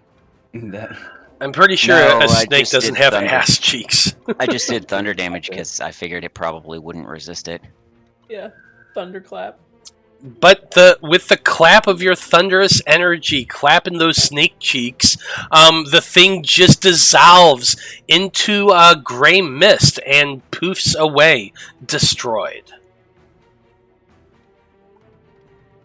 It seems a lot less claustrophobic in here. I think Ichabod did not see that coming. Looks Yeah. back at Corrin like surprised. I don't want to toot my own horn, guys, but that was me. Well, good work, Corrin. Why are you surprised? He's a wizard. Well, he Yeah, just he's doesn't awesome. usually, he doesn't usually pull out those, those ending hits. I mean, he's a wizard. He does awesome things. Yeah, Nah. Well, next up is Lapis. no longer have a Merilith next to you. You still have quite a few cultists, though. So what are you going to do? I'm just gonna go after this guy right here that's been trying to hit me. That should not have been an advantage. That is a 17, though. I forgot. A 17 does not hit. Okay. 26 does, though, I'm assuming. Yes. Okay. That is for 8 damage. And, you know, same old, same old. 22 and a 30. Those will both hit. There's for, let's see, 9, 15. Is that 22, I think? 22 points of damage, yep. And that'd be it. Okay, yawned in that last one. But that's it for Lapis's turn, Sorry I'm so boring. right? Just punch, punch, kick, Anything kick. over and over again. Next up, we have a cultist who picks himself up from being crushed by the Merilith. Looks around, kind of has one of those oh shit moments. It's gonna move forward and running, just screaming as it comes towards you, Corrin. Okay. And that's a 19 to hit. That'll hit me. And I will hit him. So 9 points of slashing and 5 points of necrotic damage. I rolled a 29. Yeah. to hit this guy. Using your reaction and the Sentinel feat to hit him, 29's gonna hit. Alright. That's going to be 18 damage. 18 points of damage. Still up, though. Why don't you just leave Corrin out of this, okay? Corrin ain't done nothing to you. Yeah, what's this little wizard done to you? Look at him. And as you say that, it's your turn. Alright. Well, I was gonna move, but now you hit my wizard. You hit Your my emotional support twink. wizard. Yeah, that's my wizard. So I'm gonna hit him again. He's gonna deserve it. Oops, I accidentally rolled it twice, but we'll just go with the first one for now. It hits. How does he look after? Actually, yeah, after 16 points of damage, more than enough to take him Okay. out. Well, I'm gonna ignore that second 23 I accidentally rolled. 20 and go over here, and I'm gonna hit this guy. Okay. I'll roll it again because that's a mess. A 24 on that one. That's gonna hit. That is 20 damage. Enough on to that. take him out. Okay, bonus action. Oh wait, who we got in here? Yeah, let's clean this up. Okay, so can I move through the door to here? You will get an attack of opportunity by this guy over here. I will allow it. But that was an 8. Okay. I'm gonna bonus action attempt to hit this warlock. Go with my for it. sword. Is that the same warlock who teleported away from us earlier? Yes, it is. Yes! Okay. In that case, we're gonna see what happens. Oh, it's only a 15! Does that hit? I'm pulling it up. Come on, warlock. Don't be wearing any armor. 15 just hits. Yes! Okay, in that case, I am going to use my last 3rd level smite on this bitch to get her. I think I might also use a superiority die. I'm gonna use my last superiority die too because I want her to be for sure dead. So the divine smite is actually 4d8. Oops. Why am I doing? Let's roll 4d8.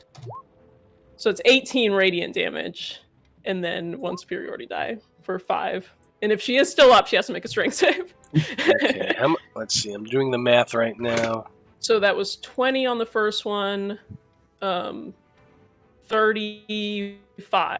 35 damage points on of the second. damage. It is still alive, but barely. Okay, she needs to make a strength saving throw Strength saving throw. You got it. or fall prone. I'm sure this is going to go really well. Oh That's a 1! my God. Okay, so So she falls prone on the ground, and I look down at her with a kind of a crazed look, like I'm a dog who's just found his prey, because she got away from me earlier, and I hate it when people get away from me. So... Yeah, absolutely.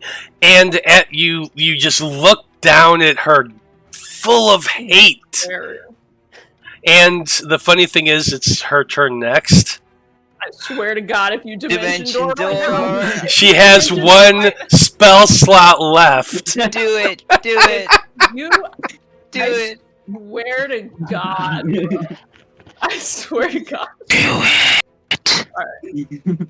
Well, I'll see you guys next week. I'm afraid I'm plumb out of reactions for the round. Yeah, and you don't have line of sight on them either, I don't think. I have a reaction. But unfortunately, I really want to steal this from you. I really do. Do it. Do it. Can I study her face? I want to recognize her face. I want to see an object on her body. Does she have an amulet? Does she have... You know what? Roll a perception check as she casts Dimension Door. Because that's exactly what she's doing. That's only an 11 on my perception. An 11. So you're glaring down at her hate in your eyes. Yeah. You do see that on... Let's see, what is she wearing? Let me take a look here real quick. Oh, you want it for locate object. Oh, yeah. Got it. Because locate object just says I have to have seen it up close within 30 feet. So if I see anything on her body at all... I mean, she is... She's wearing cultist robes. She has a belt around her waist with a belt pouch, a few little odds and ends, including like this little dried lizard that's hanging from a rope tied to her belt. And you see that in that moment as she reaches her hand out to grasp the ankle of the illusionist next to her, and then cast Dimension Door. And the two of them disappear. Okie dokie. I know, you hate me. It's okay. Well, she ain't gone yet, bro. It's true. 400 feet, bro. It's true. It's 500 feet. 500 feet. And locate object is 1,000 feet. So, you're mine. You're mine. We'll see. Well, hey, look, the other one has Dimension Door as well. I'm pretty sure it does, actually. Bro, that's 1,000 feet, and with their movement, they don't puts know them that out of range. So is it not metagaming to know that I have 1,000-foot range on my locate? Oh, they wouldn't know that. Yeah, absolutely, no, they wouldn't. They would just know that they're trying to get away. Yeah. But so it is Tomas's turn next. Tomas looks over, sees Blaznir holding on to Seth over there. He calls out, "Oh, it's really good to see you there. I'm glad to see you're not dead. Hold on while we deal with the rest of these." He's going to move 5, 10, 15, 20, excuse me, pardon me, 25, 30, 35, pardon me, excuse me. I'm a halfling, I can do this. Yeah, I support you. 2 spear attacks at the cultist. 23 is going to hit. 26 is going to hit. 12 points of damage. It is still up. Flurry of blows. 17s are both going to hit. Nice.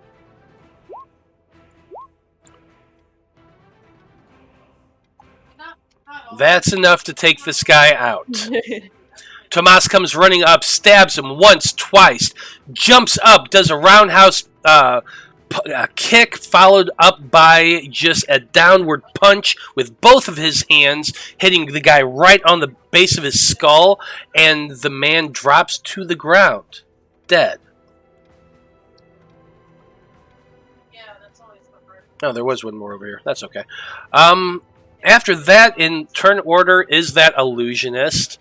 Y'all know that it does cast Dimension Door to get Did this guy- basically. So you guys aren't going to be able to see this, but I am going to just kind of narrate it because why the hell not? Because basically, what they do, you're on the 9th floor. They Dimension Door up to the roof. That's what the cultist of the Dreamer did. Then the illusionists help them to their feet, and they cast Dimension Door again. Since they're on the roof, they're able to get away. They get to a nearby rooftop, and they start making their way away from the Conclave.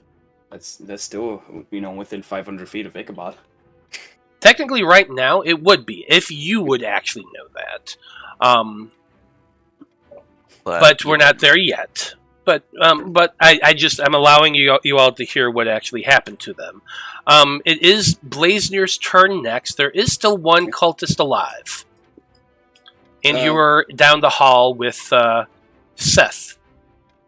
All right, you can get out of these, right? You're a monk. You have cool stuff, right? Actually, no, I'm you not a have monk. Cool stuff, and I just walk away. I'm actually a wizard. And my arms are tied. I can't cast your way out of it. I don't know, dude. And when I get there, I'm going to cast Mass Heal Wounds at a 6th level because I don't have a 5th level slot. Okay. So.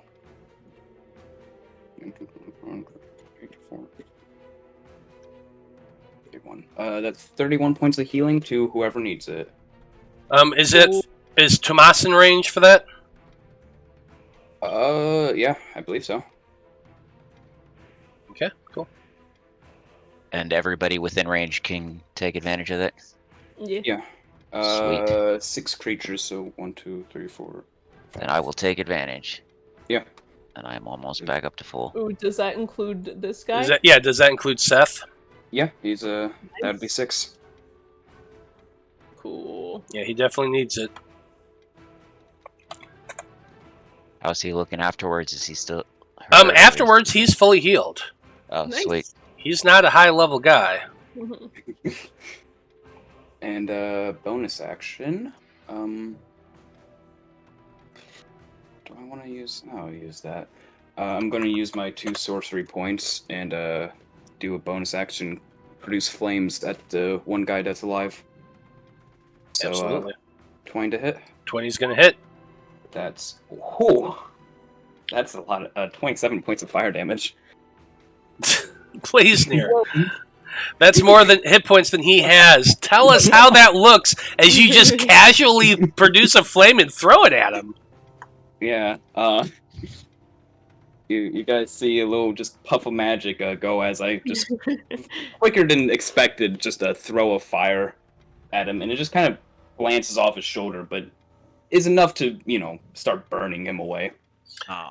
Yeah, I was hoping for Raiders of the Lost Ark style face melting. No, but he does catch on flames and starts kicking and screaming and falls down to the ground dead. At which for point, you all look around, and at least in this moment, you do not see any more cultists. Hell yeah. The halls are clear. Ichabod comes seething out of the room. Did I And- teleport away? I pace back and forth, and I don't want to slow down the game by chasing them recklessly and knowing we're not going to get them, but I feel like Ichabod would try to. So I start casting locate objects. So if nobody stops me, I'm going to try. Do you have the spell slot to cast it? Yeah, Okay, I have nice. 1 second level spell slot left. I'm going to ignore Ichabod's fury and begin Yeah. using my thieves' tools to unchain Mr. Dragonborn. Yeah, absolutely. Go ahead and make that check. He is shackled. He is wearing has manacles on his 34. hands, Damn. but a I'm assuming 34, no problem. yeah, is more than enough to unlock that. You do, and you also can help him because he's also got rope around his shoulders and Yeah, and I'll all of that. Take that off. Oh, thank you so very much. I was so worried when when all the cults, these people showed up and just stormed into my office and grabbed me and started rifling through everything. Where's Tomas? I just look at him and say, leave it to us wizards to save the day, and say, Tomas is this way.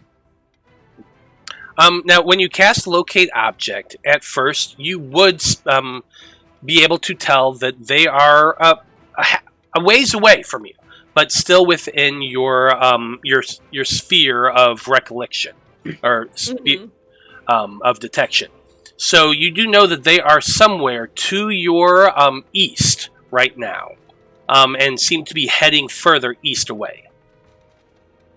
As soon as the Dragonborn rounds the corner, I say, what's east of here? Anything, like any place that they could hide? Ruins?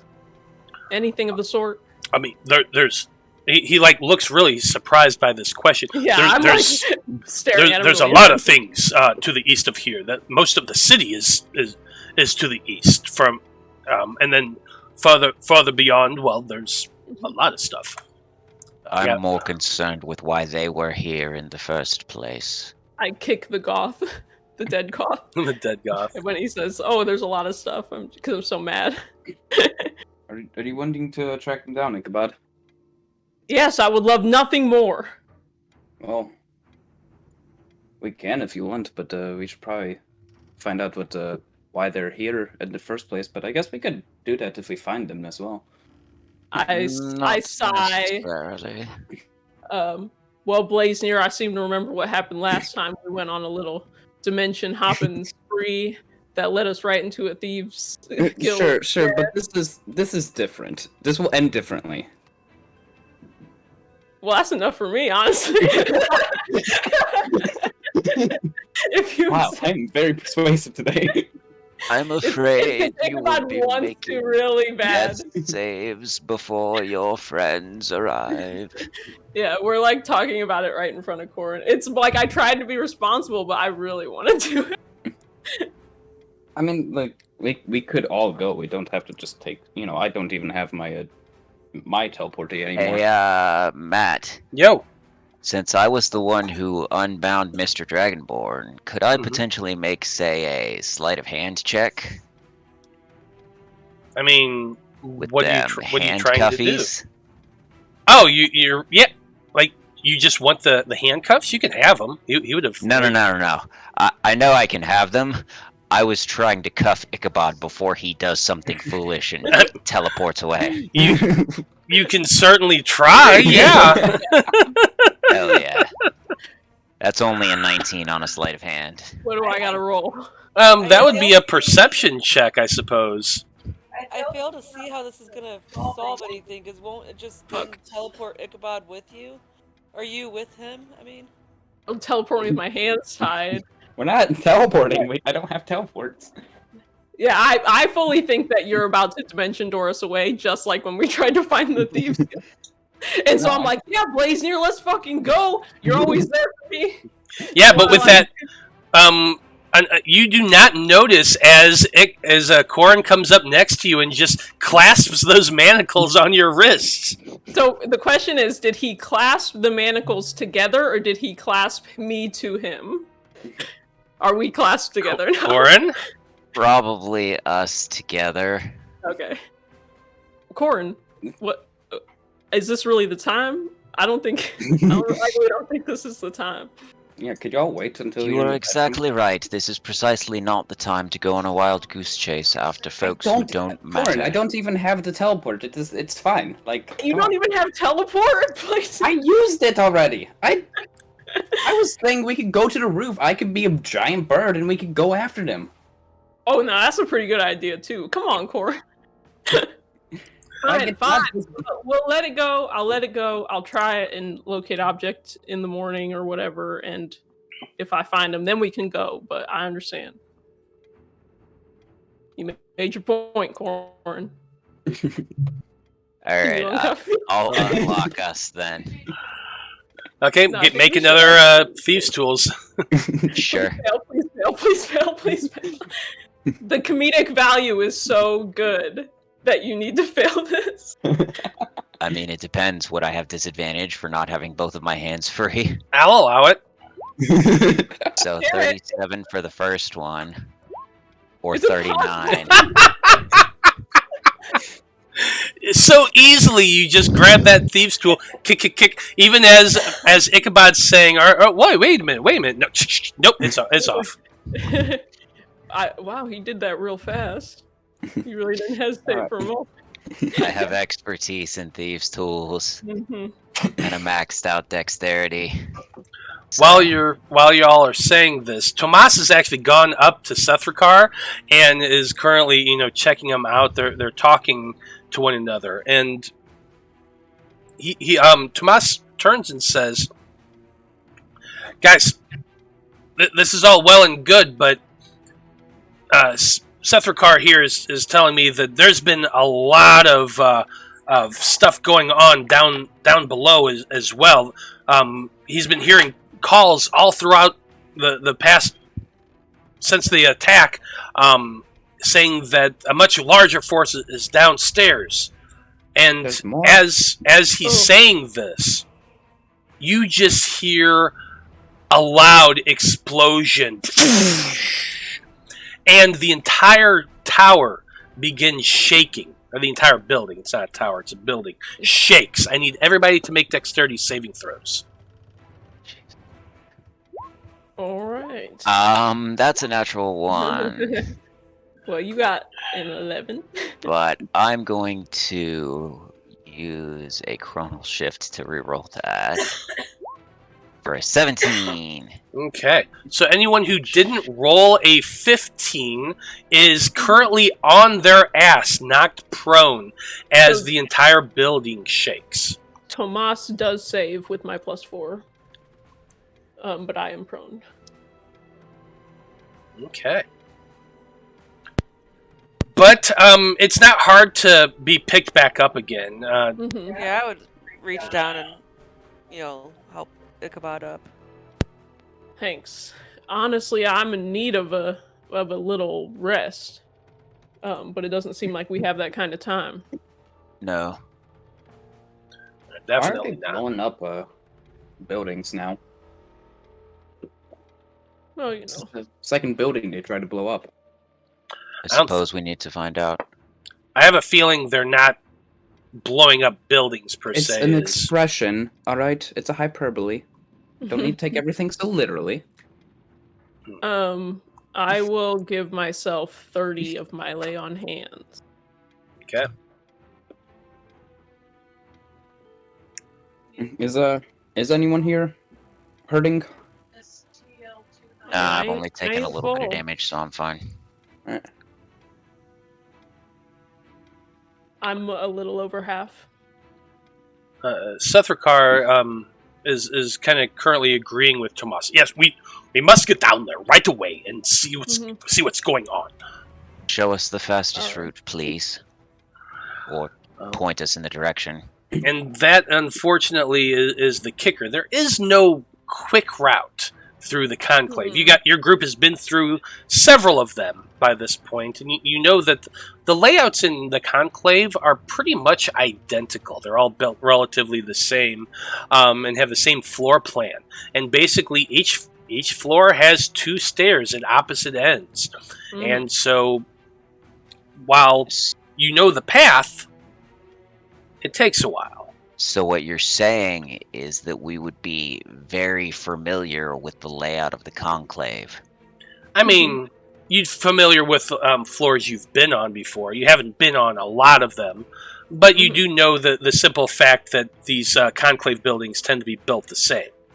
So, the teleport spell. Ooh. I mean, could you use the teleport spell to, get down to the first floor or something like that? Yeah. Up How to long would it 8 take willing us? creatures. It's an action to cast. But how long would it take us to be walking down there? And would that be a short rest? It definitely would not be a short rest. I mean, I can give people more healing. I have, I don't even need to use spell slots. I have 3. Yeah, 3 I heals. will take more healing for sure. But Okay. it's not just the healing, It's Oh, like it's Superiority yeah, die like and spell actions slots or and such. superiority That's die. fair. That's But like, yes, Yeah, like I definitely would not want to get another big battle right now. there's yeah, I I was gonna say just- there's a bigger force down there, so I'm like, I Yeah. don't know that I'm gonna live. if That's there's, points into healing to you, Ichabod. you know, Thank I've you. got the spell and I've got the spell slot, and You're kind of standing there in the hallway right now, discussing your options, and Blaznir is also working on healing up Ichabod so that Ichabod is at least fighting fit. It takes you a couple minutes as you're doing so, and then your group, you Blaznir especially, you would hear the sound of marching footsteps hurrying up the corridor towards you. Do it fast, Corrin. We have company. Let's make sure that company ain't Conclave members. That could be backup for us. I suppose, but someone make a decision, yes or no. Let's just wait until they come into sight.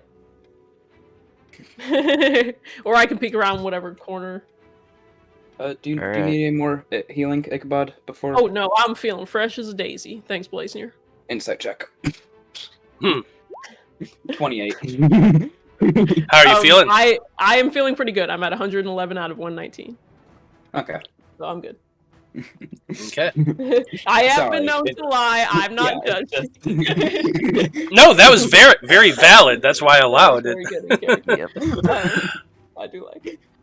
So, where are they coming from? I will scout ahead.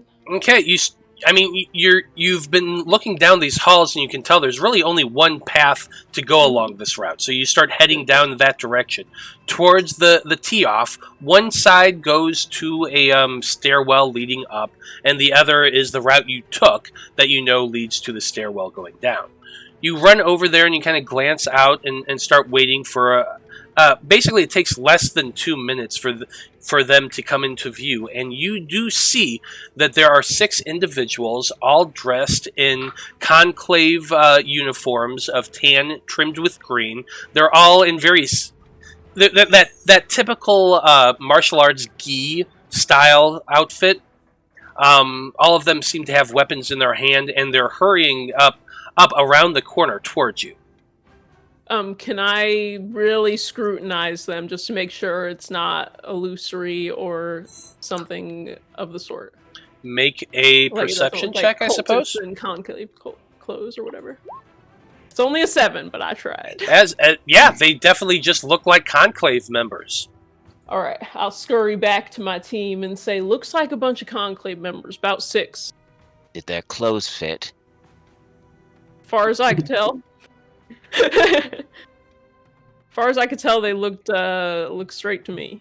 I mean, we did save a couple of those Conclave members downstairs, and they did say that they would come up when Yeah, they I could. think we should try to reconvene with You them should and try to kill them all, because they probably will just see us. all right, settle down. Let's bring it in, reel it in. Yeah. Seth also speaks up to you, Blaznir. He's like, I appreciate your diligence, but we should at least confirm who they are before we try and kill them. Yeah, it's the least we can do, you know. Hopefully they Okay, don't shoot at so us first. yeah, Yes, I will I return. believe one of the conclave members said that they were named Jor. Is this another one of your? Do your you know funnies? anyone by the name of Jor? Oh, Jor, yes, I know him. He's one of the lesser researchers down on the 5th floor. Yes, well, apparently Jor Mama is right around the corner. I knew you were You're- doing this. You're an I idiot. knew it.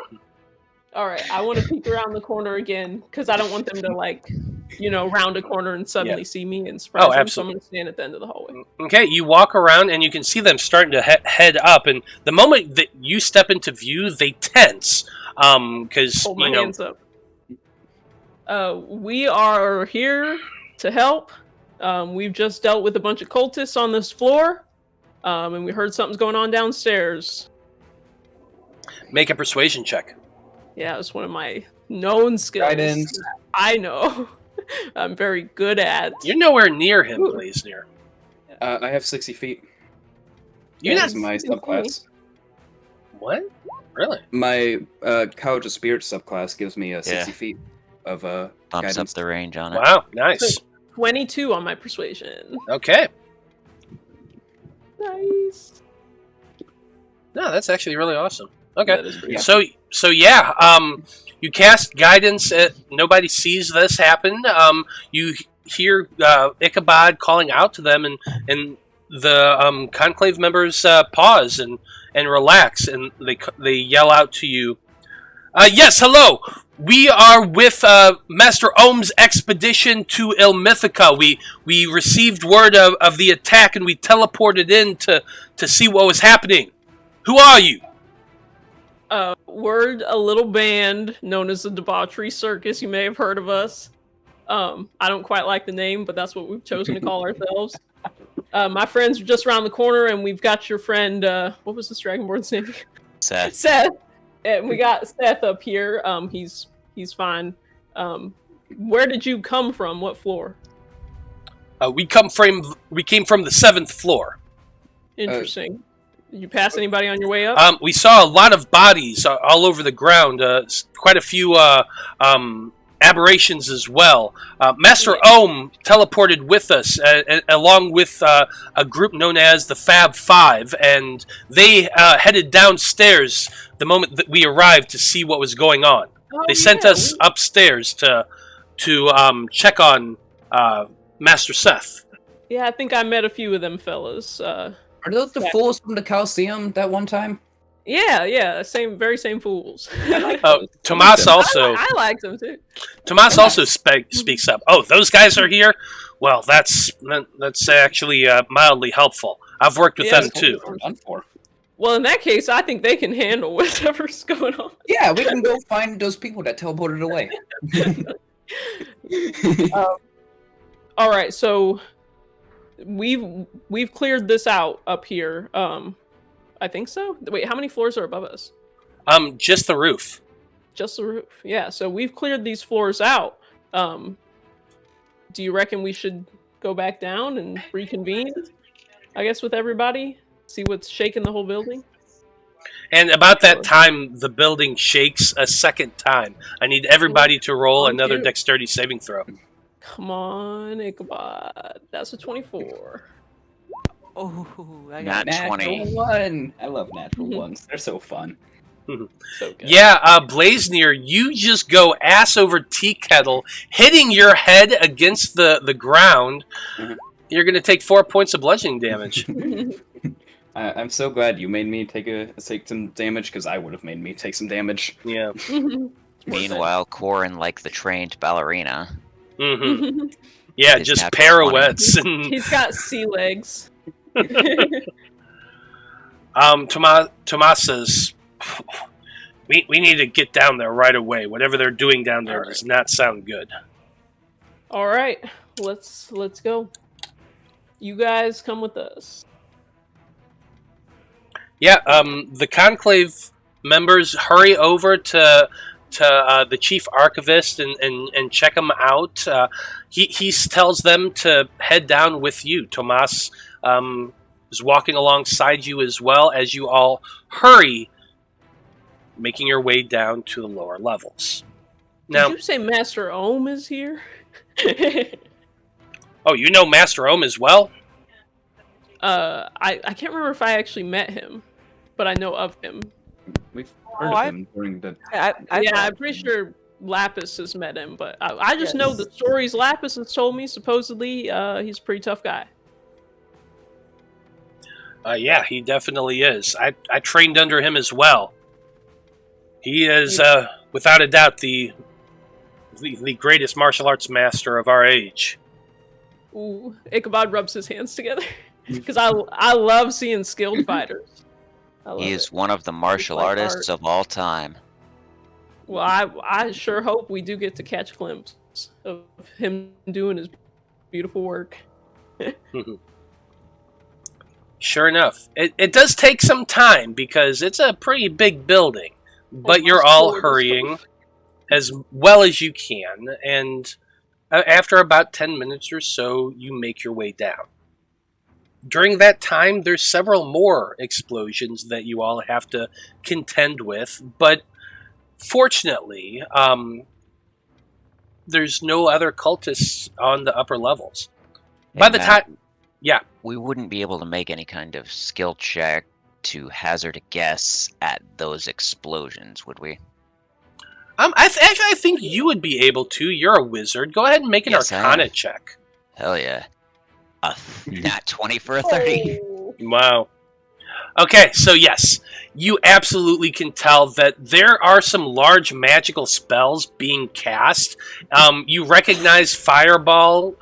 You hear some electricity that, like, probably some lightning. It sounds like there's a very large arcane battle going on down there, and you're just feeling the after effects of it, or the reverberation from the building. Sweet fireballs and lightning bolts, Ichabod.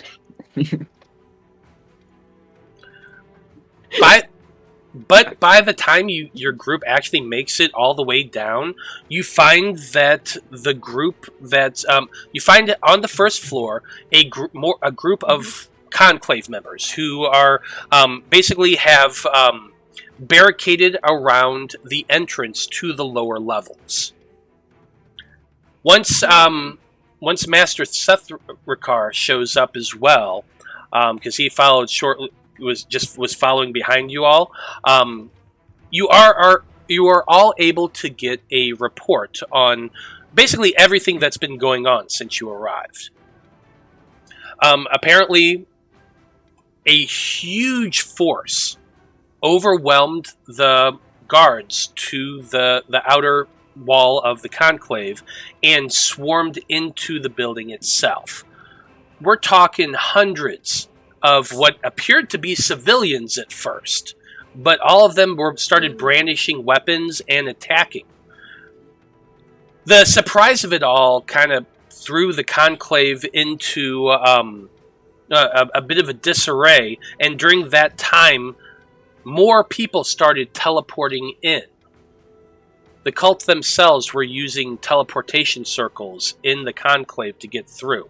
Once they were through, they were able to dimension door around or arcane gate around, and so a very large battle took place. Now, by the time your group got there and started heading up, shortly thereafter, another group, the Fab Five, arrived as well and made their way down. And from what you can tell by the sound of it, that initial force was defeated, and the Fab Five, along with Master Ohm, made their way into the lower archives to find out what was going on. They tell you that a report has come up that it seems like what cult members that were down there have either all teleported away or are dead. Oh, I know. Okay, I know. it's good to hear. How many people, like a conclave members died during it? During the attack, they're just now starting to get reports on that sort of thing. Their estimates right now are somewhere in the low 20s dead. Probably a good 30 to 40 more injured right now. But the whole building has not been searched yet. What about missing? Because it seemed like they had intention to take Seth over here. Unfortunately, they don't have a full count of everybody yet. They're by this time, the conclave members are starting to send out search parties upstairs. Since you reported that, hey, we've cleared the top floors, and so they're kind of it's going to take a little time to get a full estimate of that, of who's missing, who's dead, that sort of thing. But from right now, that's really as much information as they can give. You did ask about things taken, and the entire group just your hearts clench as they inform you that several items have been stolen from the lower archive.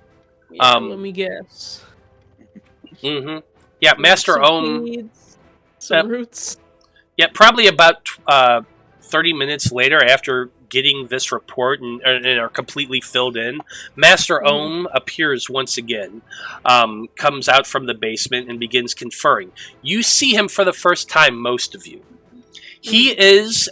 He appears to be a humanoid man with very bronze skin, as though he spends all of his time out in the sun. His head is completely bald and kind of shaped like an egg. He has very large ears and a very weathered, wrinkled face. Like, super old. Like, imagine if George Burns had no hair. That's what he would look like. Just a short, wrinkled old man. Again? His name is Master. Just Master Ohm is what he's known by. Master Eggman. No, not like that. All right. I stand up and take my hat off. Respectfully. Now, he informs you all that yeah, the dream root and the dream seed that was in the archives here have been stolen, as well as several other items. He has a bit of a list, and some high-powered magical staves, magical wands, and a few other wondrous items that were also stolen during the attack. I'll have a full list for y'all later. All right. Now, my question is, during this time, does your group assist at all with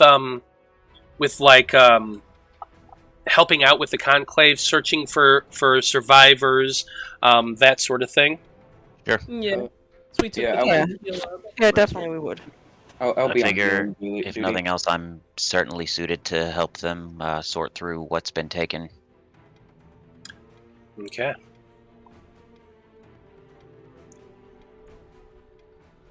But since the danger seems to have passed, you begin aiding the Conclave. There's a lot of work to be done, and your group ends up spending pretty much the remainder of the day assisting, looking for people who are injured or dead, combing through a lot of the stuff that because like the cult, when they were rampaging, destroyed a lot. They were pulling bookshelves down. They were just trying to make as much of a commotion as possible, and you start getting a picture of what happened here in the Outpost Alpha. The cultists, like I said, just sent a horde of people. You can only guess they must have all been cultists. And you've seen a bit of the process that the cult seems to be doing. They kidnap people, they take them to an undisclosed location, basically mind screw with them to turn them loyal, and then send them back out again. You remember, you actually saw a Conclave member there in the dungeon underneath Randy Vika's convent. And eventually they start taking, roll call and figuring out who's missing. And yes, several members of the Erudite Conclave are missing from this branch. 2 archivists, a guard, and one of the monks who are in charge of guarding the interior of the building. Well, about as expected. Been taken away to be brainwashed. You said earlier that they had teleported in with teleportation circles. So does that imply that some Conclave members are already cults and have been spending the last year making teleportation circles? Well, there are other... They gave the basic ones. So there are several teleportation circles in the Outpost Alpha. The main one that you guys went to teleport into, and a couple others. These were all utilized to teleport into. Okay, so it's The not like there conclave. were secret teleportation circles that they No. used. Okay. No, they weren't secret ones made. They Yeah. utilized the ones that are already existing, which Okay. kind of tells you that, yeah, probably some conclave members have already been corrupted, and they passed on the information. Yeah. After your day of hard fighting, actually it was evening time when you teleport in here, so Mhm. you spend a day working, but you work yourself to exhaustion. Eventually, you are all led off to one of the dormitories underneath the conclave, given a place to sleep and refreshments and that sort of thing, so you can, not die. But the next day, once you are actually revitalized and refreshed once again, you are sought out by Tomas. So everyone can go ahead and do a long rest. Hell yeah.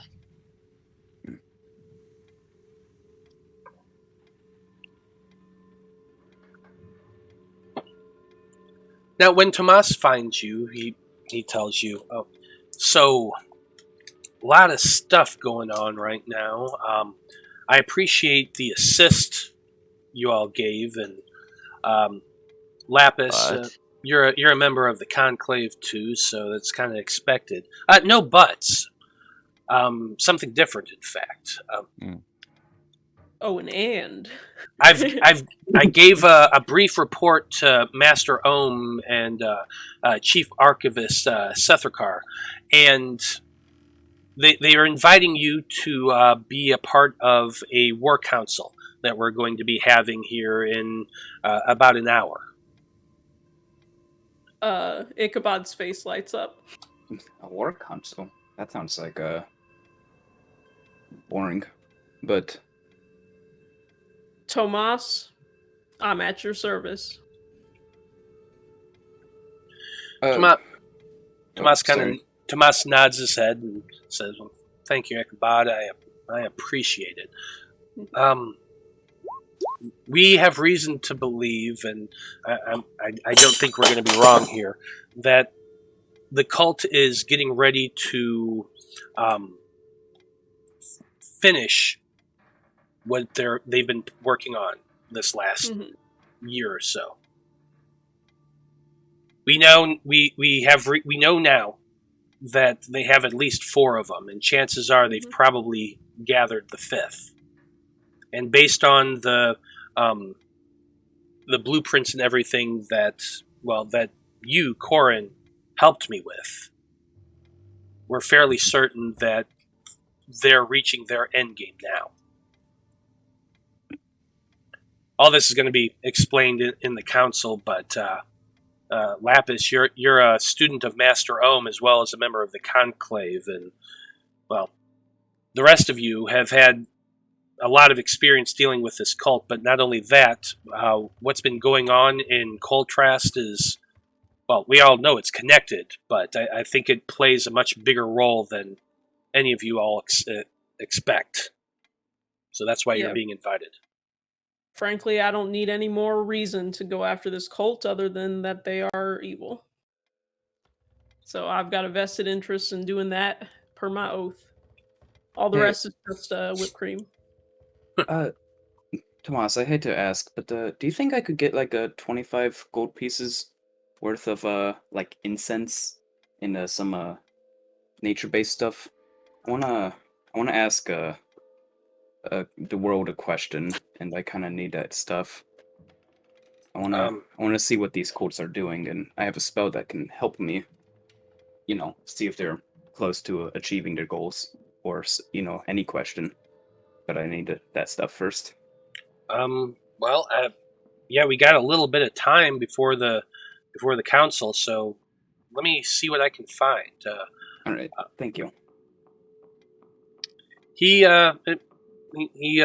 tells you that he'll meet you in the cafeteria that's there. Tells you go grab some breakfast and whatnot. probably about 15 minutes later, he comes and finds you all with the incense and everything that you need. All right, thank you. Now, this spell, it allows me to ask just, I mean, sometimes a god, sometimes just nature, but it allows me to ask a question and to get a semi-truthful answer to it. I don't really know what question I want to ask. Ooh. Is there anything you guys want to know about this cult? So, Matt, can we? So this is going to be an hour, right? He said it was in about an hour or a few hours. Yeah, about an hour. Okay. Can I spend that hour? I want to study. It's the Misspire Mountain, right? That's where we've kind of determined that they are likely to do this. Right? You tell me. Well, There are Misspire Mountains. Those are the mountains that are south of Coltrast. Okay, so maybe it's not that. It's Gonna there's a say, place I just can't remember the name of, so that's what I'm asking. like, my first thought would be in the Keep of Coltrast. No, it's this mountain here. I don't see a name by it in the Margarden Federation that has the big cloud around it. Oh, you're talking about the Umbra Spire. The Umbra Spire. That's what I was thinking of. Spire. So when we were investigating the nuns and stuff, we kind of determined that was where their spell was going to go down. Mm-hmm. So you want information about the Umbra Yeah, Spire? we're in the Coltrast Keep. So we're not Coltrast. We're in the Conclave. Too many C words here. Too many spires. Too many C's.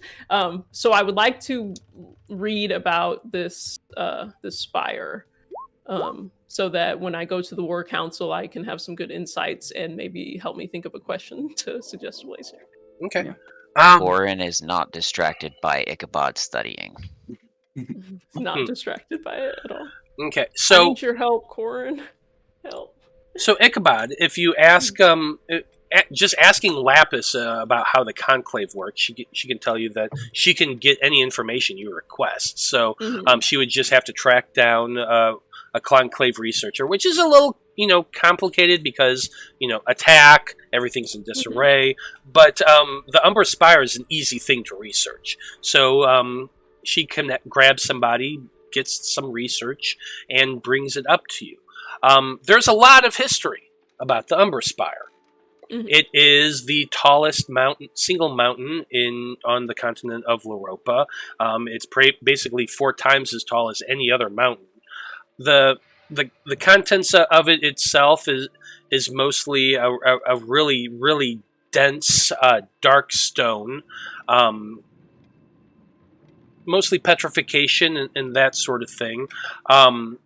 Like, what specifically kind of information are you looking for about the spire? Because there was historical significance as to why they were choosing that spot. That's because it was where the Dreaming Tree was. Mm-hmm. So it's all like, I'm presuming it's like the trunk of an old tree, right?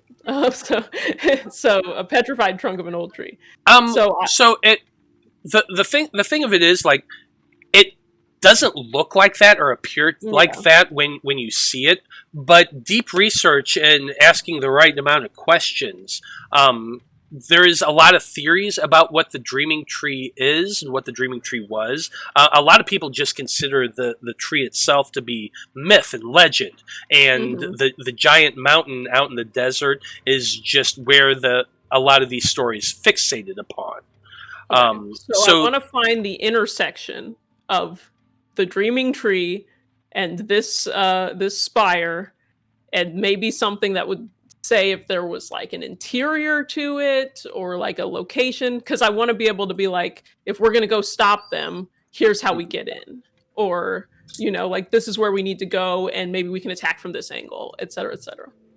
Well, so where you're going along with that is the conclave itself doesn't have any maps or anything like that say, oh, there's this tunnel that goes through this mountain and it stops right here, or anything like that. Most of the research just show it being a mountain. there are some caves and that sort of thing, and at various places along the outer edges of the spire, like you know how a mountain kind of branches off and has like little foots that go in various directions. That's kind of what the Umbra Spire does, and there are small caves here and there, and you can find maps that show like this one is here, and it kind of goes this far, and we but found, nothing but useful. nothing that really stands out is, oh, this is definitely where they could possibly be at.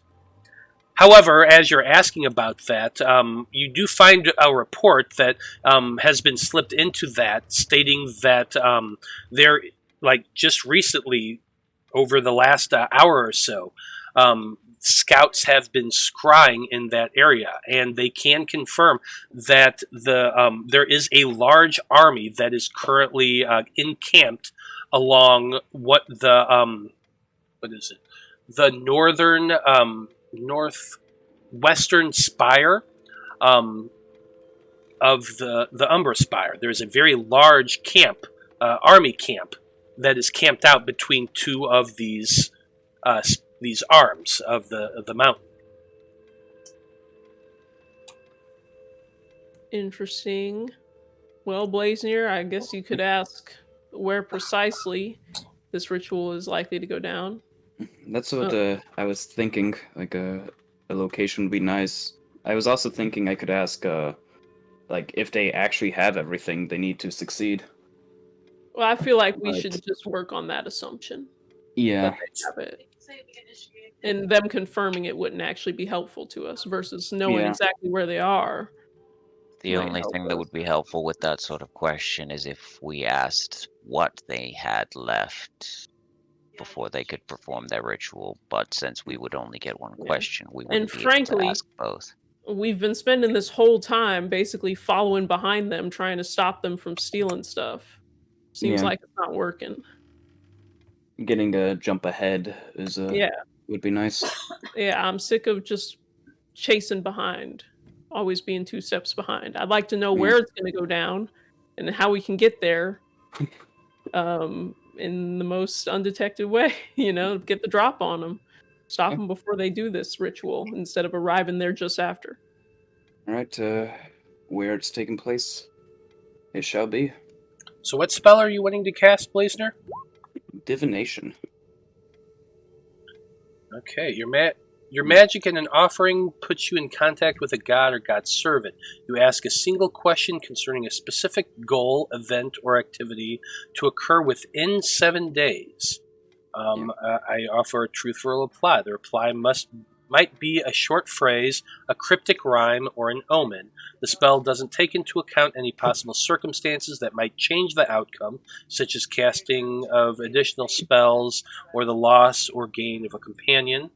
If you cast the spell 2 more times before finishing your next long rest, there is a cumulative 25% chance for each casting after the first that you get a random reading. Okay?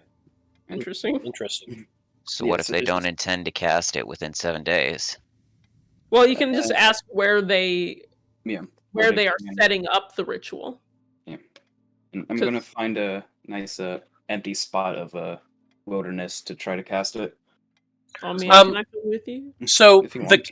the conclave does have some grounds around the building, grass with some trees. It's very landscaped. You could certainly just do the spell there if you wanted to.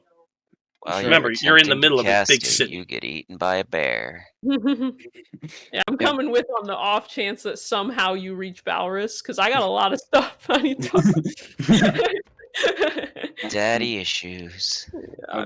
I'll find a tree I can climb and just sit in it and take the incense and burn it and then ritually cast a spell because it's a ritual. Yeah, I'm leaning against the trunk of the tree underneath you. Yep. And I don't see a ritual spell.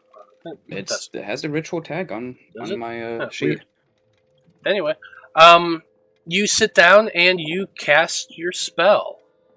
And what is the specific wording of the question you ask? Where will this cult of the dreamer try to resurrect the dreaming tree? it up to cast a ritual to resurrect. Because if they're not going to plan to resurrect him in the next 7 days. Well, I So- said plan. So Plan you, to- you ask where it's Yeah. going to occur. Yeah. You feel the wind start to pick up. It swirls around you, kicking up leaves and petals of flowers from a flower bed underneath the tree you're currently sitting in. You watch as these leaves and flowers are carried on the wind, swirling about the tree until it goes up and away, but your vision seems to follow it. It follows along to the southwest. You see mountains, you see a river, you see it go past a small city in the distance, one that you can't quite make out, but you're fairly certain that's probably Randy Vika. And then it continues to go south towards the desert and a large familiar mountain sticking up from the center of it. Tall, huge, dark brown, craggly spire. A perpetual fog of clouds circling the top of it. But as the wind swirls around this tree, it seems to be going downward, and your vision shifts. You can see an army camped out between two spirals that is on the northern face of this mountain.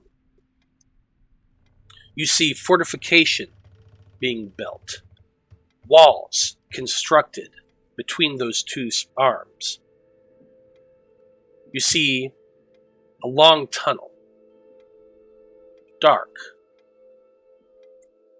but to the center of it, going somewhere into the middle of this great mountain. You get the sense that that's where the cult is planning to complete their project. Yeah, they're not trying to destroy the world. It's just a school project. Alright. So who'd you reach? What? Who was it? I'm not the cleric. I'm sorry. Can I make a religion check? Yeah, you can. I want to know who's helping us. It's a 19. Ooh, nice. As from everything you know about religion, the gods really don't help in that way. They're very hands off, works in mysterious ways kinds of beings. Blaznir reaching out and connecting to something, it definitely wasn't one of the gods. Oh. I'm sorry to disappoint Ichabod, but Oh yeah, I- no, Gods are no, I bullshit. didn't. I didn't really expect there to be anything at all.